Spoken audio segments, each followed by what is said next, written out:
제가 이번에 카자흐스탄을 좀 잠깐 갔다 왔습니다. 요즘은 제가 외국 나갈 때 어디 간다 얘기하는 거 몰래 갑니다. 왜냐면 제가 다니는 나라가 다 그 공산권 국가들이래 가지고 그 북한 사람들도 많아요. 그래서 괜히 뭐 조금 뭐 같지 않지만 조금 인기를 얻었는데 알려진 상황에서 내가 어디 간다고 노출시키면은 저도 좀 살아야죠. 그래가지고 말 안 하고 그냥 몰래 갔다 와요. 그랬는데 이번에 그거 책을 써가지고 이거 러시아 말로 이렇게 다시 쓴 거예요. 러시아 말로 되게 센데요 마이크가? 그렇게도 얘기해요? 제가 조절하겠습니다. 아 네. 그래서 러시아 말로 이게 다시 했는데 이거 제가 왜 썼냐면 사실 이거 자원외교 때문에 한 거예요. 네. 그 지금 그거 하기 위해서 저는 어쨌든 차근차근 나가고 있습니다.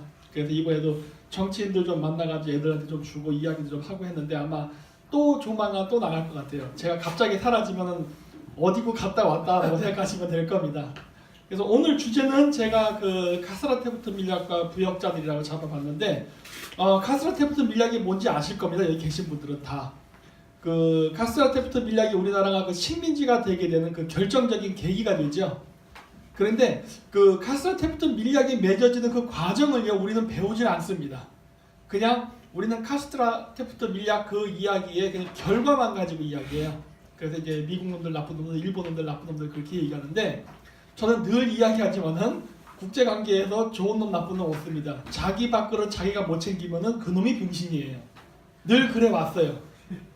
그거를 갖다 못 챙긴다면 나중에 자기 당했다고 피해를 하소연해와야 아무런 소용 없어요. 그 예를 들어서 그런 거 있죠. 그 월드컵 경기 때 그 내가 몇 년 전인지 기억이 안 나지만 마라도나가 손으로 쳐가지고 골 넣어갖고 이긴 적 한 번 있었죠. 그래갖고 그거 나중에 카메라로 이렇게 판명해갖고 손으로 친 거 맞았다고 하는데 마라도나가 그때 뭐라 얘기합니까? 신의 손이라 그러잖아요. 자기 손인데 뭐 어쨌든 그렇게 해서 넘어가는데 그래서 그게 게임 경기의 결과가 바뀌었나요? 안 바뀌었죠. 그렇죠? 이게 현실이에요. 현실을 알고서 역사를 봐야지 현실을 안 보고 역사를 보면은 그거야말로 바보 같은 것도 없습니다. 왜냐면 역사라는 거는 과거에 있었던 전쟁이라던가 평화 시기의 기록입니다. 그렇죠?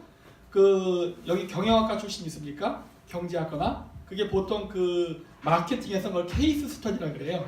그러니까 과거에 어떤 기업이 어떤 프로젝트를 해서 성공했던 사례가 있고 실패했던 사례가 있고 한 걸 연구를 하거든요. 그래서 자기네들이 할 때에는 좀 더 잘해야겠다 이런 걸 한단 말이에요. 그걸 케이스 스터디라고 해요. 그거를 옛날 지금 현재 우리가 쓰는 말로 하면 그게 바로 역사예요. 그렇기 때문에 잘했고 못했고를 떠나서 다 배워야 되는 거예요. 그래야 우리가 같은 실수를 반복하지 않죠. 그게 원래 역사를 배우고자 하는 궁극적인 목적이에요. 근데 오늘날 우리나라의 역사를 배우는 목적은 어떻게 되어 있습니까? 그 유교적 영향을 받아서 자기 정당화에 쓰려고 그래요. 자기 정당화. 우리는 아무 잘못 없다 해. 우린 착했고 우리는 결백했어. 근데 외국 놈들이 나쁜 놈들이라 우리가 침략당했어. 이런 식으로 해서 스스로를 자꾸 정당화시키려고 그러는데 그런 데서 바뀌는 게 뭐가 있습니까? 전 그 얘기하는 거예요. 바뀌는 거 있냐는 거예요. 실패를 통해서 배워야 같은 실수를 안 할 텐데 모든 걸 자기 정당화를 함으로써 자기가 거기서 배움을 얻지 못한다면은 그거 왜 하냐는 거예요. 도대체 그런 역사를. 자부심을 얻기 위해서 결과가 보잘것없으면 자부심 못 느낍니다.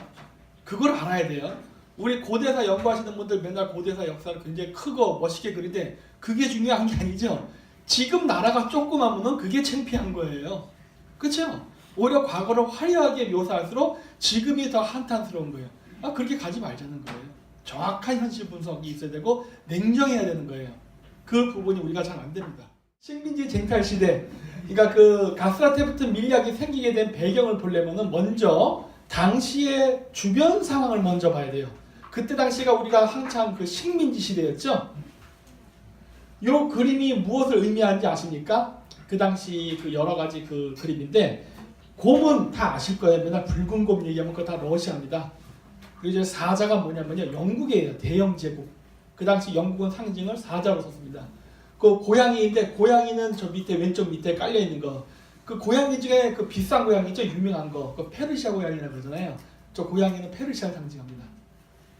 뭐 이제 그래가지고 저기 페르시아를 놓고서 지금 영국하고 러시아가 서로 잡아먹으려고 안달을 하던 저것을 우리가 무엇이라 부르냐면은 예전에 제 강의 때도 들으셨겠지만 그레이트 게임이라는 게 있었어요. 그래서 영국하고 러시아가 서로 식민지 쟁탈전을 벌이는데 러시아는 추운 지방에 있다 보니까 그리고 또 내륙이죠. 모스크바니까. 원래 모스크바 공국에서 시작했어요. 그래서 항구를 찾기 위해서 피터 대제가 저기 원래 스웨덴 땅이었던 상페테르부르크 그쪽을 차지하죠.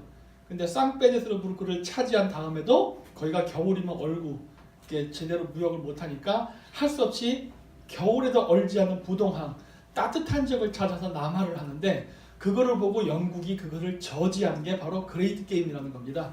그래서 러시아가 남쪽으로 내려오는 걸 자꾸 영국이 남쪽에서 막으면서 가니까 어떻게 점령할 데가 없잖아요. 그러다 보니까 어떻게 된 거예요? 자꾸 동쪽으로 이동한 거예요. 그러니까 영국도 같이 동쪽으로 간 겁니다. 계속 못 가게 방해한 거예요. 그러다 보니까 러시아가 결국 연해주까지 오게 된 거고 그게 바로 이거죠. 그래서 여기 빨간색을 칠한 게 영국의 식민지예요. 근데 저 미국 땅은 지금 파란색으로 되어 있지만은 초창기는 아니었어요. 물론 그게 독립을 했지만은 그래서 영국이 이게 식민지를 광범위하게 갖다 보니까 보십시오. 저 색칠한 부분이 거의 러시아 땅만 하죠. 옛날에 대영 제국 잘 나갔어요. 지금이야 조그만 나라지만은. 근데 러시아랑 땅 크기가 크다고 비슷하다고 해서 같은 게 아닙니다. 상황이 달랐어요. 왜냐? 러시아가 점령한 시베리아는요 거의 인구가 안 사는 지역이고 영국이 점령한 아프리카라다가 인도 이런 데 아주 인구가 드글드글거리죠 진짜 지금도. 그러니까 저런 지역을 점령해야 되다 보니까 어떤 일이 발생합니까? 주둔군이 필요해요. 통치를 해야 돼. 식민지 시대 때 군사 갖고 통치했으니까. 그러니까 군대를 맨날 이게 깔다 보니까 어떤 일이 생겼느냐? 러시아가 동쪽으로 해서 극동지방, 지금 우리가 살고 있는 이 동북아시아로 왔을 때 영국은 저기까지 영토를 확장할 수 있는 힘이 없어지게 돼요. 힘이 없다기보다 이제 보낼 군대도 없고 돈도 없고 막 이런 상황이었어요. 그러다 보니까 어떻게 해요? 러시아가 남쪽으로 내려오는 데 성공을 하죠. 그래서 블라디보스톡이라는 지금 항구 도시가 생기죠. 블라디보스톡이라는 이름 자체가 아주 흥미로운 이름입니다. 왜냐면은 블라디라가 블라디찌라 해가지고 원래 정복하다라는 동사예요. 거기다 바스톡 그게 동쪽이라는 소리예요. 그러니까 블라디라는 거는 정복해라라는 명령형입니다. 그러니까 바스톡은 동쪽. 그러니까 동쪽을 정복하라가 도시 이름이에요. 지금도. 그래서 제정 러시아가 극동지방으로 온 이유는 뭡니까? 바로 부동항을 얻기 위해서 정복하고 온 거예요. 그게 러시아예요. 그리고 영국은 그걸 막으려고 했고 근데 극동지방에서는 막을 수 있는 상황이 안 됐죠. 왜? 돈과 인력이 딸리니까. 그래서 그 당시에 영국이 택한 것이 무엇이었느냐? 바로 일본의 메이지 유신입니다. 아주 역사상 최초의 일이에요. 여러분 서양 세력들이 어느 지역을 점령하면 그 지역은 어떻게 됐습니까? 아작이 났습니다. 아메리칸 인디안처럼 다 학살해서 죽여버리고 자신들의 새로운 개척지로 삼거나 아니면은 그 원자재를 조달하는 기지로 쓰거나 아니면 노예무역으로 쓰거나 등등등이었어요. 뭐. 그러니까 한마디로 그 지역을 잘 살게 해주지 않았어요. 근데 일본은 예외가 됩니다. 왜? 러시아의 남하를 막기 위해서 일본만큼은 키울 필요가 있었어요. 일본을 키워서 일본을 통해서 러시아의 남하를 막고자 한 게 그 당시 영국, 프랑스, 네덜란드, 벨기에 등등의 서구 열강들의 사고방식이었어요. 이런 얘기 세계사 교과서에 안 나오죠. 네? 근데 제 말이 맞을걸요? 이게 더 합리적인 해석입니다. 절대 얘기하지 않지만. 자, 그래서 어떻게 됐느냐? 일본이 메이지 유신에 성공합니다. 성공했다기보다는 성공하게 해준 거예요. 왜? 미쳤다고 서양 애들이 총포를 줍니까? 자기가 정복해야 될 지역에? 그런 적이 없었어요. 하지만 여기는 필요했죠. 필요에 의해서 이루어진 거예요. 그래서 일본이 성공을 했죠. 근데 그 당시에 서구 열강이 동북아시아에 들어올 때 일본만 들어왔느냐? 아니죠. 조선도 들어왔죠. 당시에 서구 열강의 사고방식은 바닷길은 일본을 통해서 대륙은 조선을 통해서 막으려고 했죠. 합리적이죠? 굉장히 전략적인 계산이었어요. 자, 일본은 그래서 그걸 받아들여서 성공을 했는데 우리는 어땠습니까? 거부했죠. 그래서 어떤 일이 벌어지죠? 식민지가 된 거예요. 거기서. 이게 굉장히 중요한 부분이에요. 오늘도 지금 그 우리나라 역사는 강단사학과와 민족사학과로 나뉘어서 싸우고 있죠. 이런 부분에 대해서. 근데 저는 그런 얘기 해요.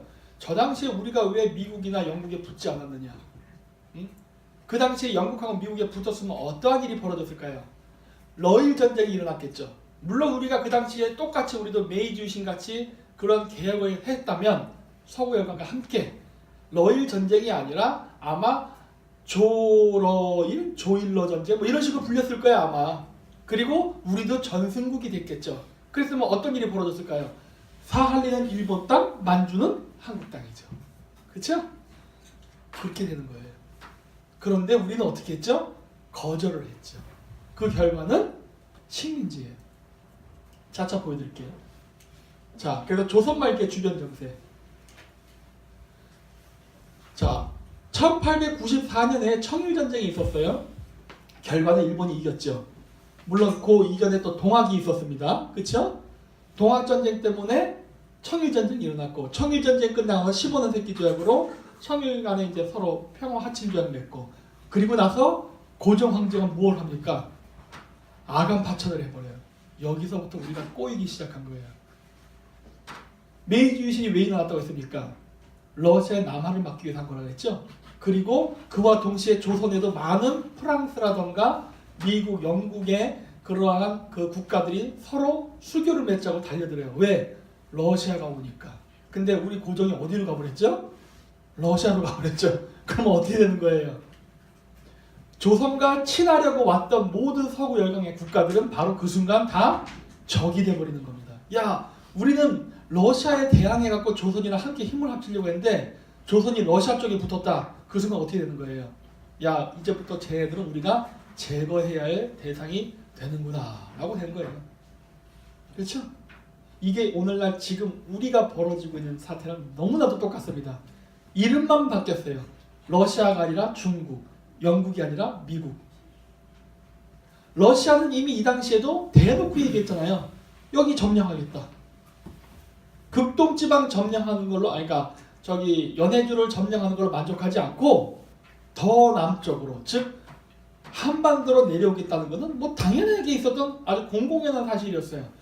그런데 우리나라는 조선을 침략하겠다는 제정러시아로 의탁을 해버립니다. 한마디로 식민지 하겠다는 거죠. 우리가 속국이 되겠다 이 얘기를 한 거예요. 그러면 황당할 거 아니에요. 야, 나는 너를 자주국가로서 대하려고 하는데 왜 너는 속국이 되려고 하냐 이렇게 되는 거 아니에요. 이거 지금이랑 매우 똑같죠. 근데 사실 산불정책 나오죠. 어? 우리 중국에 속국 되려고 하고 있잖아요. 그러니까 미국이 뭐라 그러죠? 나는 대한민국의 자주국가인 걸로 생각한다 이런 얘기하죠. 지금 이 저때 상황하고 똑같은 짓을 지금 우리가 하고 있어요. 역사는 반복됩니다. 과거의 실패를 통해 배우지 않으면 또 일어나는 거예요. 자, 아간파천이 일어나면서 어떤 일이 벌어집니까? 1차 영일동맹이 벌어져요. 아, 영국하고 일본이 동맹을 맺네? 왜 맺었을까요? 왜 영국과 일본이 영일동맹이라는 걸 맺었을까요? 러시아 견제하려고요. 러시아 견제하려고. 간단해요. 아간파천이 일어나고 나서 일본과 영국은 바로 영일동맹을 합니다. 러시아 견제를 위한 본격적인 구축체계가 들어간 거예요. 한국에서 우리나라가 한미일 군사동맹 빠지겠다는 얘기 지금 공공연히 하죠 지금. 더구나 트럼프 대통령 왔다 갔을 때 15시간 만에 말을 번복하죠. 응? 그래서 어떻게 되죠? 미일 군사동맹이 강화되죠. 뭔가 시나리오가 똑같잖아요 지금 그림이. 네. 자, 그리고 나서 어떠한 일이 벌어집니까? 러일 전쟁이 벌어집니다. 요거 아직 안 일어났네. 만약에 이런 순서대로 간다면은 중일 전쟁이 벌어질 수도 있겠네. 그랬고 그 다음에 카스트라테프트 밀약이 맺어지는 거예요. 카스트라테프트 밀약의 내용이 뭡니까? 미국은 필리핀을, 그 다음에 그 일본이 조선을 보호국으로 삼는다. 뭐 어차피 속국을 되기 원했잖아요. 러시아의 속국이 되나 일본의 속국이 되나 그게 그거네. 본인이 원했으니까. 그렇죠? 국가만 변했을 뿐이지. 그러니까 이러한 일련의 과정을 보면은 왜 우리가 카스트라테프트 밀약을 통해서 우리가 일본의 식민지가 되느냐? 그거는 첫 번째, 우리가 스스로 독립국가의 지위를 포기했습니다. 그렇죠? 청나라에 의탁하려고 했고 러시아에 의탁하려고 했어요. 자주국가의 모습을 안 보였어요. 주변 국가들한테. 야, 저 나라는 왜 저래? 이런 일이 벌어진 거예요. 그리고 두 번째 뭐예요? 전체적인 그레이트 게임 속에서 러시아의 남하를 막기 위해서 서구 유럽 열강이 견제하는 상황 속에서 조선이 러시아 쪽으로 가버렸어요. 그러므로 인해서 적성국으로 분류가 되면서 그러면서 바로 정복의 대상이 된 거예요. 근데 아까 얘기했듯이 영국이나 프랑스는 바빠요. 그래서 누가 정복하게 한 거예요? 일본. 이렇게 간 거예요. 이게 카스트라테프트 밀약의 실질적인 배경입니다. 절대 우리나라에서 얘기 안 하죠. 우리는 결과만 얘기하죠. 미국 놈 믿지 마라, 일본 놈 뭐 어쩌고저쩌고. 그렇죠? 그건 결과론이죠. 저 과정이 벌어지기 전까지 있었던 모든 내용들을 우리는 이야기하거나 가르쳐주질 않죠. 그래서 똑같이 지금 같은 실수를 정확히 그대로 복사해서 하고 있죠. 왜? 역사를 안 배웠으니. 맨날 올바른 역사, 바른 역사라고 얘기했는데 그래서 그 바른 역사의 정체가 뭡니까? 스스로를 미화시키는 게 바른 역사인가요? 뭔가 착각하고 있어요. 우리가 식민지를 당했던 거는 우리에게도 문제가 있었던 거예요. 싸우면 졌잖아요. 졌으면 문제 있는 거예요, 그게. 왜? 나라를 뺏겼으니까. 뭐 규칙이 어쩌고. 이 세상에 그런 게 어디 있어요. 지면 게임 끝이지. 아까 제가 월드컵 얘기했죠? 게임 끝이에요. 그러면은 뭘 핑계를 대려고 하는 거예요. 맨날 핑계죠. 남 탓. 그래서 조선을 놓고 이렇게 러시아와 일본이 줄다리기를 하다가 결국 최종적으로 일본이 승리하죠. 그보다 확실하게 먹죠. 자, 일본을 배워야 됩니다. 우리는 일본만 얘기했다가 아주 눈에 불을 켜고 무조건 일본은 쪽팔리고 나쁜 놈이에요. 난 그렇게 보지 않아요. 왠지 아세요? 일본 대단한 민족이라고 봅니다. 저는. 아무리 이 인터넷을 통해서 저 이 강의를 보고 좌파애들이 저를 친일파라고 얘기해도 저는 일본은 대단한 민족이라 칭찬합니다. 왜? 상관 안 하니까. 왠지 알아요?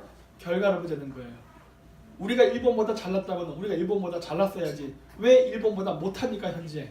뭔가 우리에게 문제가 있었던 거 아니에요? 정확한 원인 분석을 해야지. 일본이 개항을 하게 된 건요. 본인들의 의지로 된 게 아니에요. 우리도 그랬지만 일본도 그랬어요. 왜? 필요 없었어요. 왜 그랬습니까?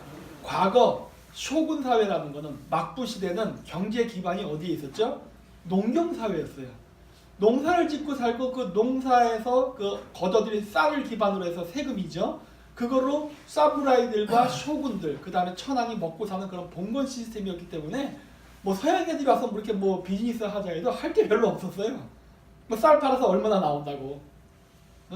그러니까 뭐 일반 국민들도 뭐 맨날 그 쌀 팔아서 얼마 돈도 안 나오니까 소비 시장 자체가 열악하고 그냥 귀족들이나 뭐 귀금속 사고 하니까 그 정도로 그냥 끝난 거예요. 요 정도만 사면 됐어. 더 이상 필요 없어. 요 정도밖에 안 됐어요. 근데 서양은 달랐죠. 왜? 서양도 물론 과거에는 봉건국가였지만 근대화됐지 않습니까? 근대화라는 것은 산업화를 뜻하는 거예요. 농경국가가 아닙니다. 이제 산업국가예요. 산업국가가 되니까 뭐가 필요합니까? 총을 만들고 대포를 만들고 배를 만들고 배도 또 철선이에요. 그렇죠? 나무배가 아니에요. 그러다 보니까 어떤 일이 발생하죠? 철이 필요하고 석탄이 필요하고 나무가 필요하고 물이 필요하고 등등등. 왜? 자원을 개척해야 되는 시대가 온 거예요. 그러니까 서양 사람은 필요하고 이 농공국가들은 필요 없다고 하는 거예요. 우리는 필요 없어. 근데 누구 마음대로 필요 없어요. 센 놈이 이기는 거죠. 국제관계는. 걔들이 필요하면 필요한 거예요. 그래서 말을 안 하니까 어떻게 돼요? 대포를 뻥뻥 쏘고 협박하죠. 지금부터 딱 7일 주는데 만약에 니들이 개화 안 해? 그러면 니들 죽는 줄 알아. 하고 협박해요. 와, 이거 일방적인 거지, 일방적인 거. 그래갖고 일본에서 난리가 난 거예요. 어떻게 하면 좋냐? 했더니 막 일본에서도 뭐 싸우자는 파도 있고 그 다음에 항복하자는 파도 있고 있었는데 절대 다수가 싸우자였어요. 아주 극소수의 사람만 야 우리 평화적 맺자라고 했어요. 그 당시에. 그랬는데 그 극소수의 사람이 대다수의 사람을 이깁니다. 왜? 실용주의니까. 일본은 유교 사상이 아니라 사무라이 문화가 있었잖아요. 싸움하는 문화예요. 그렇죠? 그러니까 싸움을 하는 문화다 보니까 이 싸움하면 일가견이 있거든. 딱 견적 보니까 야 이거 안 되는 싸움이다.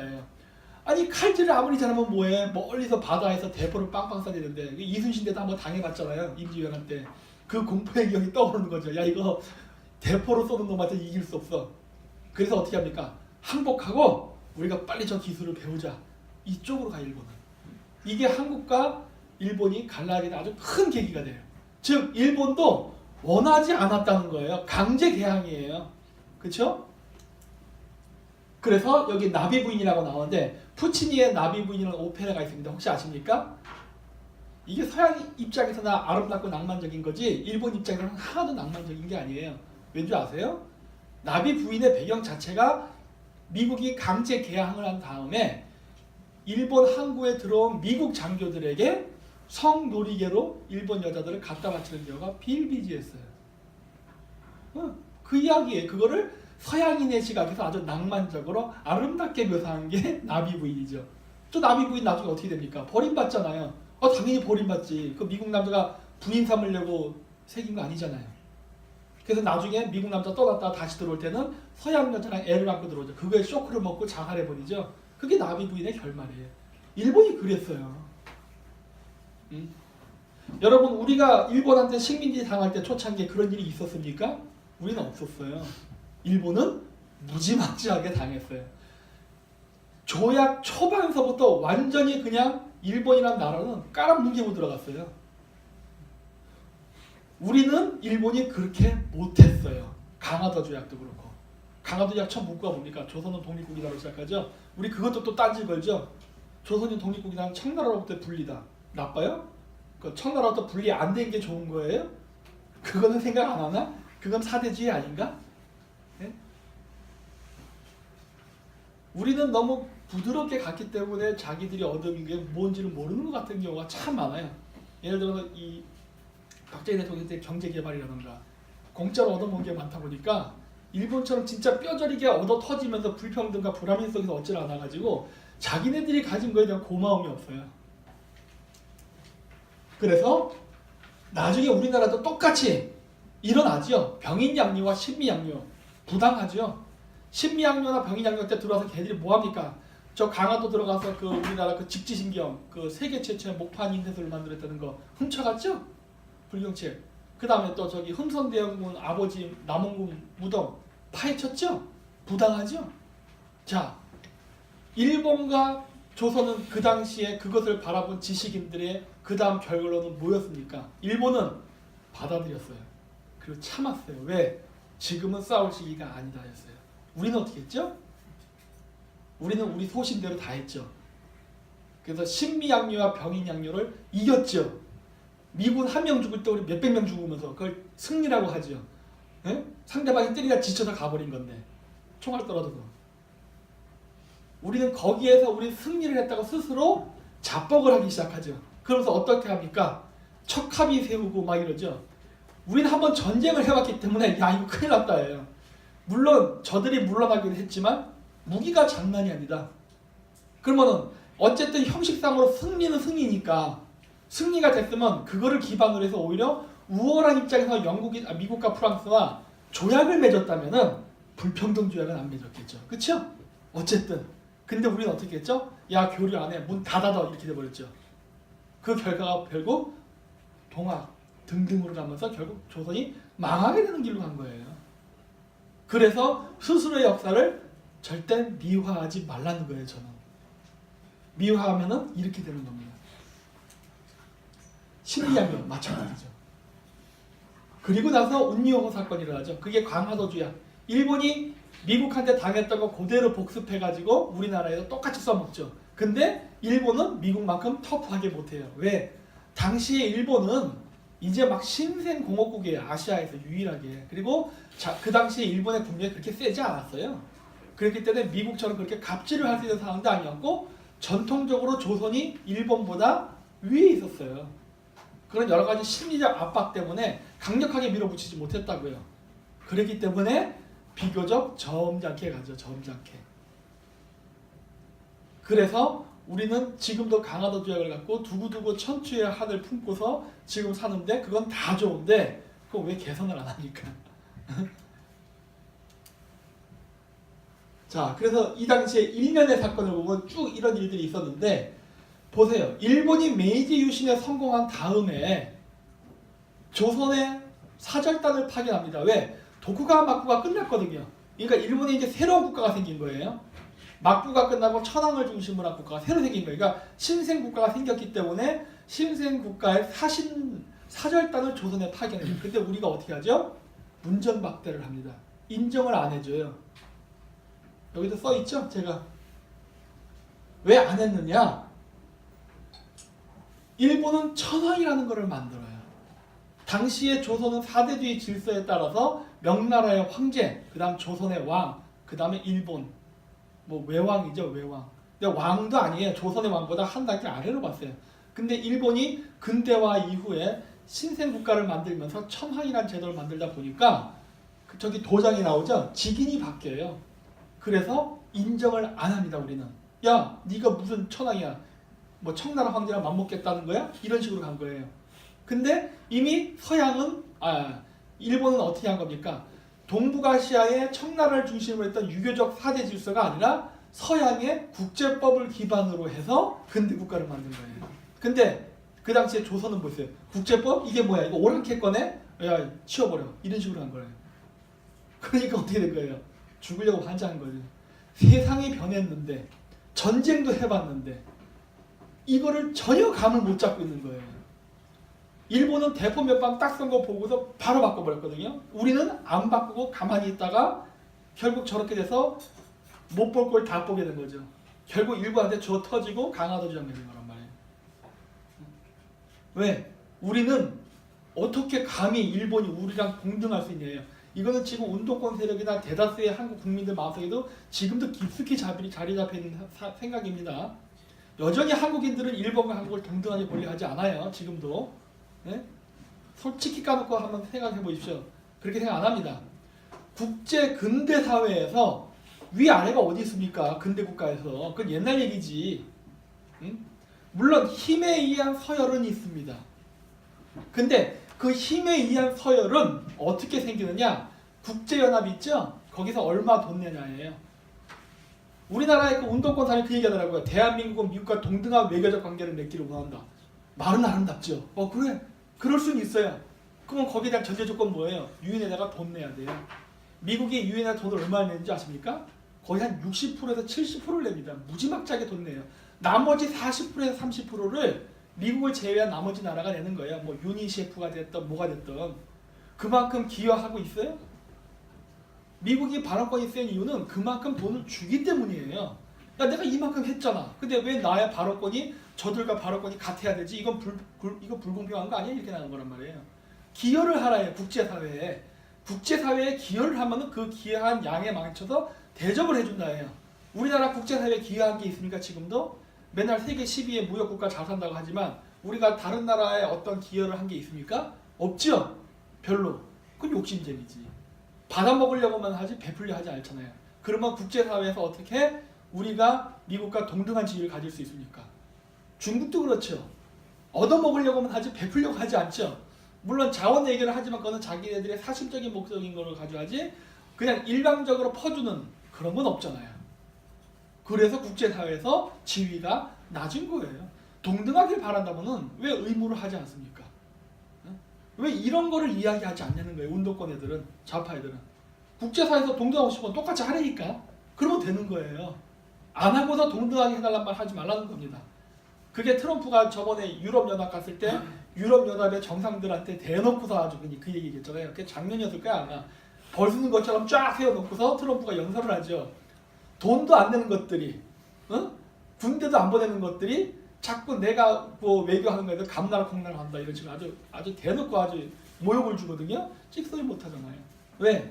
걔네들은 미국의 보호 아래 그냥 자기 경제 발전에만 신경 쓰고 있습니다. 미국의 보호막이 사라지면은 유럽의 국가들은 다 러시아에게 침략당할 수 있는 상황이니까. 그러니까 미국 한 나라의 발언이 유럽연합 국가들보다도 셀 수밖에 없는 거예요. 왜? 미국은 자국의 돈을 가지고 하잖아요. 자국의 돈을 가지고. 응? 유럽이 돈 줬어요? 물론 주긴 주죠. 근데 더 많은 양을 자국의 돈을 갖고 하잖아요. 그러니까 큰 소리 치는 거예요. 너 나왔으면 너희가 살 수 있어? 이런 거란 말이에요. 이러한 상황을 알고 봐야 된다는 거예요. 이게 바로 근대 국가예요. 근대 국가. 18세기 조선의 유교적 4대주의 질서가 아닌 국제법에 근거한 근대 국가의 관계예요. 아직도 우리나라 사람들은 이러한 것들이 사고방식이 머리에 안 들어와 있습니다. 엉뚱한 소리를 한다고요. 전혀 현실에 안 맞는 소리를. 그래서 우리나라가 개혁을 못하고 모든 개혁이 다 우리의 의지가 아닌 외세에 의해서 이루어져요. 주로 일본에 의해서 이루어졌습니다. 왜 그랬을까요? 갑신정변, 갑오경장 다 일본이 한 거죠. 왜 우리나라의 그 개혁은 외세에 의해서 이루어졌는데 왜 미국이나 프랑스, 영국 이런 나라에 의한 개혁이 아니라 왜 일본에 의한 개혁이었을까요? 생각해 보신 적 있습니까? 왜 그랬을까? 아까 얘기했지 않습니까?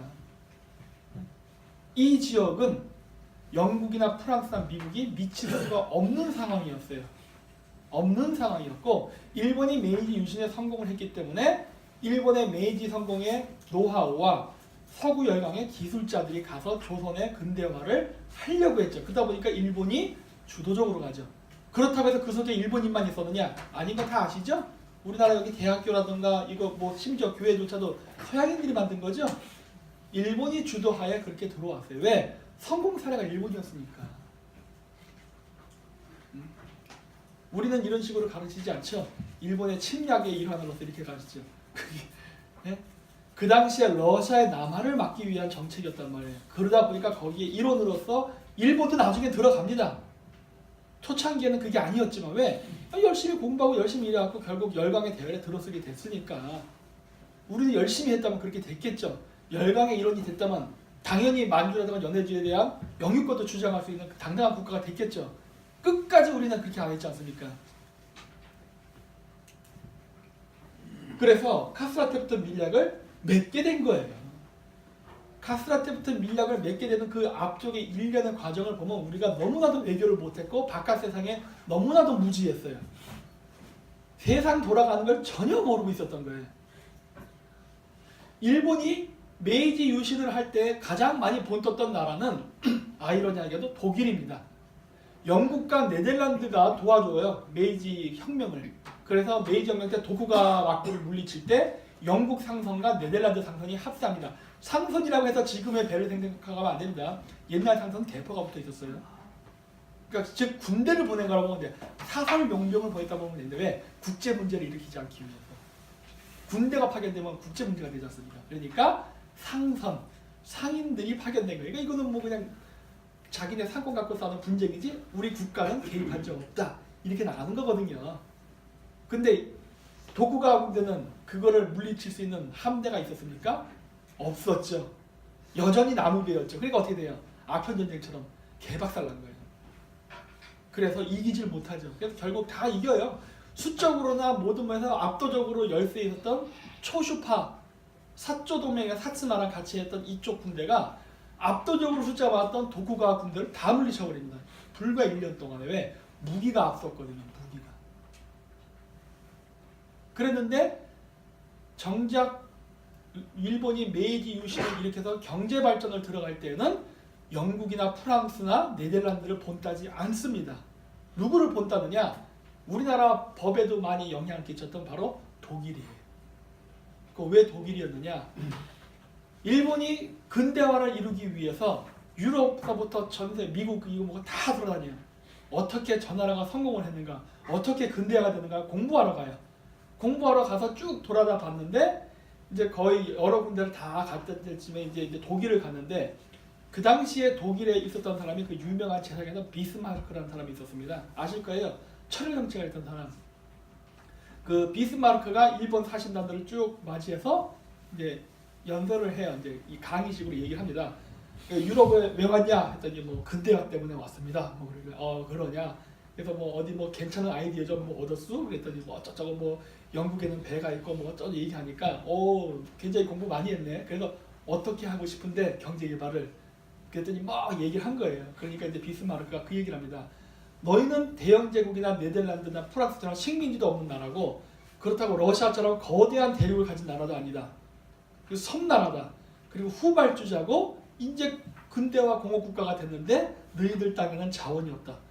무슨 수로 영국을 흉내를 내고 무슨 수로 프랑스를 따라할 거냐. 식민지도 없는 나라가. 응? 같은 섬나라라고 해서 영국하고 일본이 같은 자격이 될 수 있냐. 안 되지. 그러면서 독일 제국의 성장을 이야기해요. 독일은 지금도 여전히 식민지가 없고 물론 나미비아라는 나라가 있었어요. 저 멀리 아프리카에 나중에. 근데 그거 딱 하나가 엄청 멀리 있죠. 그리고 나라도 분국으로 여러 개가 쪼개져 있었던 나라를 간신히 독일 제국이 그 프로이센 프랑스 전쟁 이후에 하나의 통합된 국가를 만들거든요. 일본이 마치 전국시대로 쪼개져 있다가 통합된 것처럼. 이랬었고 오로지 가지고는 기술밖에 없었다예요. 그러니까 우리는 식민지가 없기 때문에 기술 개발을 통해서 더 좋은 제품을 만들어서 무역으로서 우리는 영국의 식민지에서 수탈했던 그러한 모든 재화를 우리는 우리의 제품으로 최종적으로 우리가 거둬들였다예요. 그래서 우리가 이렇게 잘 먹고 잘 산다 이런 식으로 설명을 해요. 이게 너희들이 베껴야 될 모델이지 어떻게 너희들이 영국이나 프랑스를 베끼겠냐 하니까 일본 사람들이 거기에 수긍을 해요. 그래서 일본 메이지 유시는 바로 독일 경제 개발이 기본 모델이 됩니다. 그리고 그 모델이 바로 마이스터 제도라 그래서 수출과 제조업 육성하고 관련이 있는 거예요. 그게 다시 우리나라가 박정희 대통령 때 메이지 유신을 본다면서 수출 주도형이라든가 이런 제조업 육성, 그 다음에 공업고등학교 막 했었죠? 활성화한 거 다 독일에서 온 거예요. 그렇게 해서 우리가 배워서 성공시킨 겁니다. 왜? 식민지가 없는 국가가 이 조그만 국가가 스스로 근대화된 공업화 국가를 할 수 있을 때에는 우리는 미국이나 러시아나 영국의 케이스를 배우면 안 되는 거예요. 왜? 시작부터 조건이 다르잖아요. 그렇죠? 요즘도 맨날 그 토론회 보면은 이제 뭐 복지 얘기하고 할 때 뭐 스웨덴은 어떻게 해? 난 미쳐요 그런 얘기 들을 때마다. 그게 우리랑 똑같아요. 같은 걸 갖고 얘기를 해야지. 같은 걸 갖고 여건이 안 맞는데 돈만 있으면 하죠. 그렇죠? 근데 걔네들 그런 얘기 전혀 안 하죠. 저 나라와 우리나라의 차이점을 얘기하지 않고 결과만 얘기해요. 항상 그래.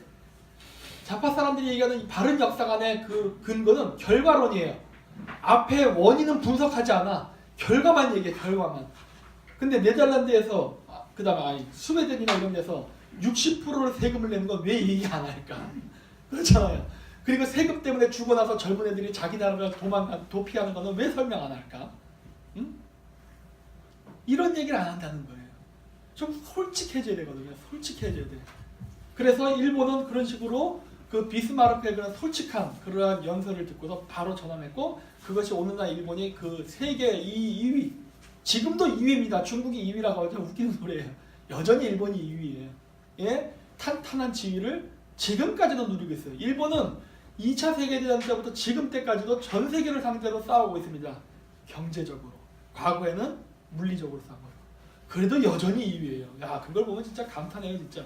어떻게 저렇게 안 죽고 버틸 수 있나요, 진짜.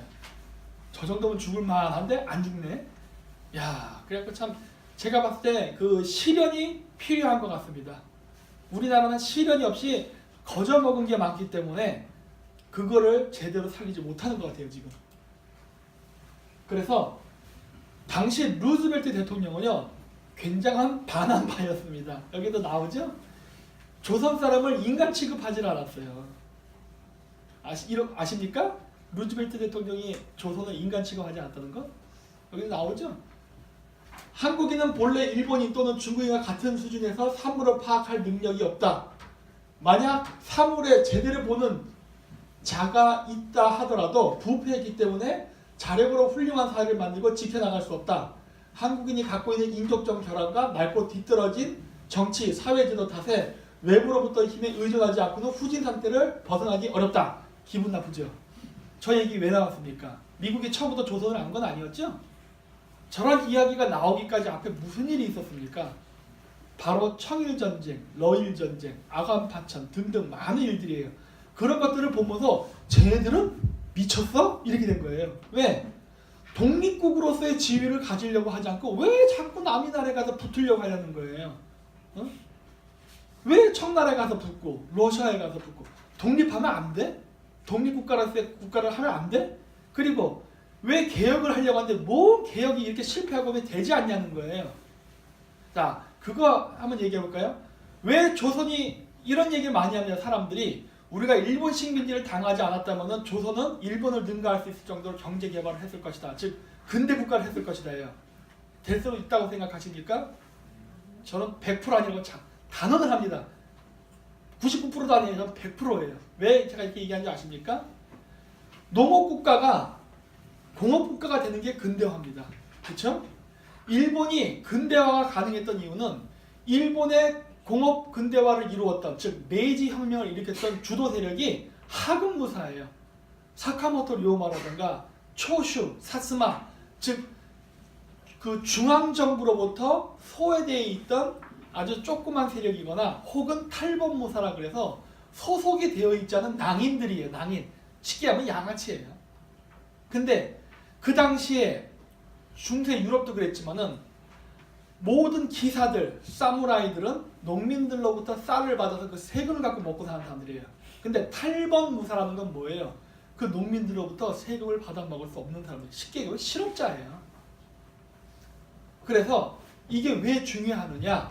일본이 혁명에서 성공했을 때 그 혁명의 주도 세력들이 바로 토지랑 아무런 관계가 없던 사람들이었어요. 그렇죠? 공업화라는 거는 농경국가에서 공장을 짓는 공업국가가 되는 건데 만약에 일본에서 개혁을 주도했던 세력이 도쿠가와 막부 출신의 중앙 관료의 간부들이었다면 개혁은 실패했습니다. 왠지 아십니까? 자기 토지에 있는 그 평민들, 노동 인력이 공장으로 이전을 해야 뭐 물건을 만들어 먹을 거 아니에요. 근데 자기는 지금도 잘 먹고 잘 살고 있는데 그거를 왜 바꿉니까? 기득권자들이. 일본은 그 기득권자들이 아니었어요. 그랬기 때문에 빨리 토지를 탈피해서 공장 쪽 생산 시스템을 전환하는 데 있어서 지도계층이 저항감이 없었어요. 저항했던 사람들은 다 죽여버렸잖아요. 도쿠가와 막부 사람들은. 메이지 정부는 거기에 소속된 사람들이 별로 없었잖아요. 그래서 성공한 거예요. 그러면서 공업국가가 되는 겁니다. 자, 미국이란 나라가 오늘날 엄청나게 강한 그 슈퍼파워 국가가 됐는데 옛날 때 미국 강한 나라 아니었어요. 더군다나 영국의 식민지였죠. 미국이 영국의 식민지였을 때 독립하게 된 어떤 계기가 뭡니까? 보스턴 차 사건이라 그러죠. 차가 뭐예요? 이거 마시는 거죠? 자동차 아니죠? 농사죠, 농사. 영국이 미국을 어떻게 쓴 거예요? 식민지 조달창으로 쓴 거예요. 타바코, 담배 이파리, 면화, 차 이런 거 생산 바로 농경지대로서 이용한 거예요. 그렇죠? 그래서 미국이 강하지 못했던 겁니다. 그럼 미국이 언제부터 강해지느냐? 남북전쟁에서 북군이 승리하면서부터예요. 미국을 그 당시에 북군은 영국이, 왜 영국이 산업화가 됐으니까 남군은 프랑스가 지원을 해요. 그러는데 북군이 승리하죠. 물론 그 과정에서 이제 링컨 대통령이 노예 해방을 합니다. 뭐 진짜 흑인들의 인권을 생각했다기보다는 노동력 때문에 그런 거예요. 만약에 그 당시에 남부군이 승리를 했다면 미국은 오늘날의 미국이 되지 못했습니다. 왜? 농경국가로 갔을 테니까. 근데 북부군이 승리하면서 공업국가가 된 거예요. 공업국가가 되려면 어떻게 해요? 남부 지역에 있는 흑인 노예들을 다 공장으로 끌고 와야 돼요. 근데 왜 노예를 끌고 오지 않고 노예를 해방시켜서 노동자를 끌고 왔을까요? 왜 그랬을까요? 흑인들이 불쌍해서일까요? 국제관계에 그런 거 없어요. 나중에 아담 스미스의 국부론이라는 데를 보면은 그런 얘기가 나옵니다. 노예들을 공장에다 놓고 일을 시켰더니 생산성이 떨어지더라 해요. 근데 노예가 아닌 일반 양민들을 공장에서 일을 시켰더니 생산성이 올라가더랍니다. 왜? 월급을 주니까. 그래서 농경시대 때에는 농사 누가 짓고 싶습니까? 솔직히 지금도 농사 싫지요? 뭐 어디 뭐 저기 뭐야 전라도 어디 뭐 이런 섬 같은 데 가면 노예로 막 뭐 일하는 애들이 있다면서요. 원래 농업 이런 거 힘든 거예요. 3D 업종입니다. 옛날 때 유목민들도 안 했어요. 노예 잡아다 농사 시켰지. 자기네들은 안 했습니다. 그랬기 때문에 농사를 짓는 거는 노예가 필요한 거예요. 왜? 도망가면 안 되니까. 그리고 아무도 그 일을 하기를 원하지 않습니다. 힘들어서. 그래서 노예가 필요한 거예요. 봉건시대 때. 그래서 농노라고 하지 않습니까? 조선시대 때 평민이 진짜 평민 맞습니까? 반노예 상태지. 그런데 공장제로 가게 되면요. 노예가 아니라 노동자가 필요한 거예요. 그래서 노예 해방이 되고 그러면서 노동자 계급으로 어떻게 보면 신분 상승이 이루어진 거죠. 그러면서 그러한 사람들이 공장에 들어오면서 산업 생산량이 증가하고 소득이 증가하니까 소비가 촉진되고 하면서 근대국가가 이루어진 거예요. 그러면서 미국이 강대국이 된 겁니다. 자, 그렇다면은 다시 조선으로 돌아오죠. 왜 조선이 개혁에 실패했을까요? 개혁의 주체가 기득권 세력이에요.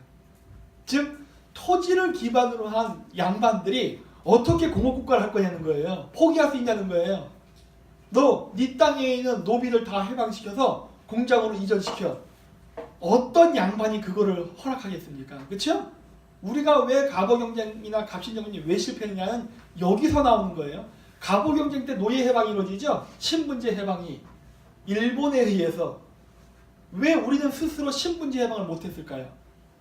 당연하죠. 사대부들이 원하지 않는다니까. 조선의 경제 시스템은 뭡니까? 농자천하지대본, 즉 농경을 기반으로 했단 말이에요. 농경이라는 경제 기반과 그 경제 기반을 통치하기 위한 이데올로기로서 유교를 받아들인 나라예요. 그렇죠? 제 말이 합리적이죠? 어떻게 바꿀 거예요? 그게 가능하냐는 거예요. 안 되는 걸 자꾸 된다라고 자꾸 거짓말하지 말라는 거예요. 안 되는 거예요. 젊은 사대부들이 있었어요. 근데 아빠는 다 기득권자야. 쉽게 얘기하면 강남좌파야. 강남좌파. 말로는 막 아름다워. 근데 막상 개혁하려니까 내 이권과 개혁 걸려있네? 하면 안 되겠네. 이렇게 되는 거란 말이에요. 그래서 조선이 개혁에 실패한 거예요. 그러면서 시간이 점점 지나면서 주변 국가들은 점점 강해지고 일본도 강해지고 세월이 변하자 결국 때가 돼서 우리가 망한 겁니다. 계속 타이밍을 놓친 거예요. 계속 기회는 있었어요. 우리가 못 잡은 거예요. 그 기회를. 그럼 상대방의 기회를 뺏으려고 했느냐? 아니요. 기회 주려고 했어요. 왜? 러시아의 남하를 막기 위해서 필요했거든. 근데 우리가 거부했죠. 그리고 우리가 실패했죠. 이유는 많아요. 일본에서 강제 개혁이야. 기분 나빠. 안 해. 쪽발이 가는 거니까. 이것도 또 일본에 의한 강제 개혁? 안 해. 기분 나빠. 그때 당시에 일본은 미국이 그렇게 했을 때 뭐라 했습니까? 이거 미국 놈들이 하는 강제 개혁이야? 기분 나빠. 안 해. 일본인들이 그랬나요? 입 다물고 했죠? 그런 거예요. 세상 흐름이라는 거는 이런 겁니다. 네? 지금도 저랑 막 댓글 채팅한 사람들 보면 얘기해요. 나라가 바로 서자고. 근데 그래요. 어떻게 하면 나라가 바로 서는 건데요? 내가 물어요. 무엇이 나라가 바로 서는 건데? 응? 나라가 부패했고 나라가 막 싸웠고 그래서 어떻게 되면 제대로 되는 건데? 얘기해보라고. 항상 내가 그걸 물어봐요. 이승만 박정희 대통령 때 나라가 부패했고 철권 통치에 많은 사람들을 죽였죠. 그래서 그래요. 그래 있었어요. 그래서 어떤 문제가 발생했는데? 나는 그래. 무슨 문제? 제가 이 얘기를 왜 하는 줄 아십니까?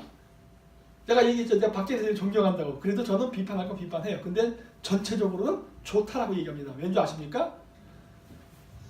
여기선 아직 안 나올 얘기지만 여러분들 2차 세계대전 끝나고 많은 국가들이 독립을 합니다. 제3세계라 불려요. 우리도 제3세계에 속했던 나라예요. 지진 아니지만은.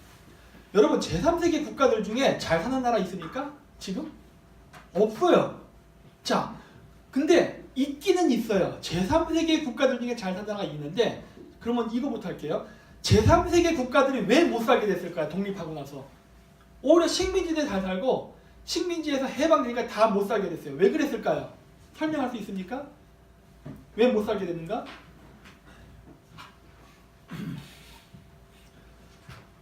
최근에 있었던 사건인데 어젠가 짐바브웨의 무가비가 혁명 때문에 쫓겨났죠. 대통령 자리에서. 그 사람 독립운동가 출신입니다. 아이러니하죠? 그 사람이 독재자지요. 경제를 말아먹었죠. 자, 왜 제3세계에서 독립운동가가 대통령이 되면 그 나라는 망했을까요? 우리나라 지금 좌파들이 그런 얘기합니다. 우리나라 민족정의가 바로 서지 않아서 나라가 부패했고 타락했고 이 모든 것들이 부의 불균이 이루어졌고 친일파들이 득세했고 등등등 이런 얘기 막 해요. 좋아. 내가 이제 그 얘기를 한 거예요. 당신은 지금 생각을 얘기해서 생각. 그건 상상이야. 그럼 나 저도 사례로 들어간다. 사례. 자, 전 세계에서 2차 세계대전 끝나고 독립한 제3세계 국가들 중에 독립운동가가 정권을 잡은 나라 중에 잘 산 나라 있으면 하나라도 대시오. 어떤 나라입니까? 독립운동가 출신. 없어요. 대한민국, 한국은 좀 이따 얘기할게요. 없어요. 왜 없을까요? 생각해 보신 적 있습니까? 왜 독립운동가 출신이 세운 나라들이 왜 성공을 못했을까요? 경제개발에. 그거는 자기를 식민지 삼았던 나라와 사이가 안 좋기 때문에. 아주 간단해요. 대영제국가 프랑스와 싸웠던 나라예요. 독립운동한다고. 이 새끼 너 독립했는데 아가버려? 이 나쁜 놈 너 죽어봐라. 그리고 그 나라 물건 안 사준 거예요. 왜? 이미 몇백 년의 세월이 흘러서 근대 국가에서 공업국가가 됐거든요. 식민지를 당한 나라도 공업국가가 됐단 말이에요. 더 이상 농사로 먹고 사는 나라가 아니에요. 과거 같았으면은 독립해서 그냥 땅 파먹고 살아도 행복하다 느꼈을 거야. 근데 문명의 맛을 봤거든. 그래서 300년 전과는 다르게 이제는 당연히 밥도 먹어야 되고 자동차도 타야 되고 핸드폰도 써야 되고 이런 거예요. 그렇기 때문에 그걸 못하면 불행하다라고 느끼는 거예요. 그러다 보니까 어떻게 돼요? 제3의 국가들이 다 몰락한 거예요. 그러면 자기네들을 지배했던 소위 우리나라식으로 얘기하면 친일파가 지배자로 있었던 나라는 어떻게 됐을까요? 잘 살았을까요? 못 살았을까요? 잘 살았습니다. 대표적인 예가 어디겠습니까? 싱가포르, 홍콩. 왜 그럴까요? 빨리 잘 들었으니까. 인도네시아, 말레이시아 원래 잘 살았죠. 싱가포르 그지같이 살던 동네죠. 근데 이관영이가 누굽니까? 친영파 아닙니까? 옛날 영국의 앞잡이에요. 세금 거들어 다니고 말 안 들으면 인도네시아, 말레이시아 두들겨 패고 그랬던 애들이에요. 화교들. 근데 나중에 걔네들이 정권 잡으니까 어떻게 돼요? 이거 이쁜 놈하고 도와주죠. 그래서 싱가포르나 홍콩이 그렇게 잘 사는 도시가 된 겁니다. 왜? 자기를 식민이 삼았던 국가와 좋은 관계를 유지했기 때문에. 그렇죠? 역사가 어떻게 움직인다는 게 보이죠 지금? 현실을 봐야 된다는 거예요. 우리 현실을 봐야 됩니다. 자, 그렇다면 우리나라는 어떤 케이스에 포함될까 합니다. 우리는 어디 케이스에 포함될까요? 우리나라 초대 정권이 언제 시작된 겁니까? 건국이 1919년인가요? 아직도? 아니죠? 이승만 때부터죠. 솔직히 얘기해야지. 중민, 주권, 영토, 갑자기 까먹었다. 3대 요소. 국민, 주권, 영토죠? 네. 이게 있었던 게 이승만 정권 때부터잖아요. 네? 1919년은 독립운동을 하는 거였고 그거를 정식적인 국가를 운영하고 있었던 팔레스타인 해방기구와 쿠르드족, 티벳 독립운동 기구도 다 우리나라 문재인 대통령은 정식 국가로 인정해서 수교를 맺게 됩니다. 맺었습니까? 안 맺었죠? 중국이 싫어진 짓을 하면 안 되지. 그렇다면 그건 국가 아닌 거예요. 그렇죠? 국가의 요소에 포함이 안 됐고 정식 수교를 안 맺었으면 국가 아니죠. 우리는 그렇게 말하고 싶지만 그건 우리 생각이죠. 아까 얘기했죠? 국제법을 통해서 국제사회가 이루어지는 거라고. 왜 국제법을 안 따라가려고 합니까? 그렇죠? 정확히 생각해야 되는 거예요. 자, 우리는 어떠한 상황이었느냐? 조금 특수해요. 우리나라는요. 독립을 했을 때 초대 정권이 친일파는 아니에요. 그렇죠? 이승만 대통령이 친일파입니까? 아니잖아요. 뭔 소리 하는 거야. 응? 우리나라는 독립운동을 했지만 결정적인 독립의 계기는 미국이 일본에 개입해서 핵폭탄 쏘고 일본을 점령했기 때문에 일본을 항복시켰기 때문에 독립한 나라예요. 어쨌든 그렇죠? 현실적으로 그렇죠. 자, 그래서 우리나라는 독립 초기서부터 자주적이지 못했습니다. 그거는 북한도 마찬가지예요. 왜냐? 북한을 통치하는 김일성이는 국적이 소련이니까. 아예 외국인이 통치를 해버렸죠. 최소한 이승만은 외국에 살았어도 국적은 조선이었죠. 한국인이었죠. 오히려 우리가 더 자주적이네. 그런 부분에서. 자, 그리고 이승만 대통령, 즉 우리나라에 미국이 그 일종의 반식민지 국가를 만드는 상황이에요. 신탁 통치니까. 근데 남한 쪽의 지도자가 가져야 될 모습은 어떠한 모습이었을까 합니다.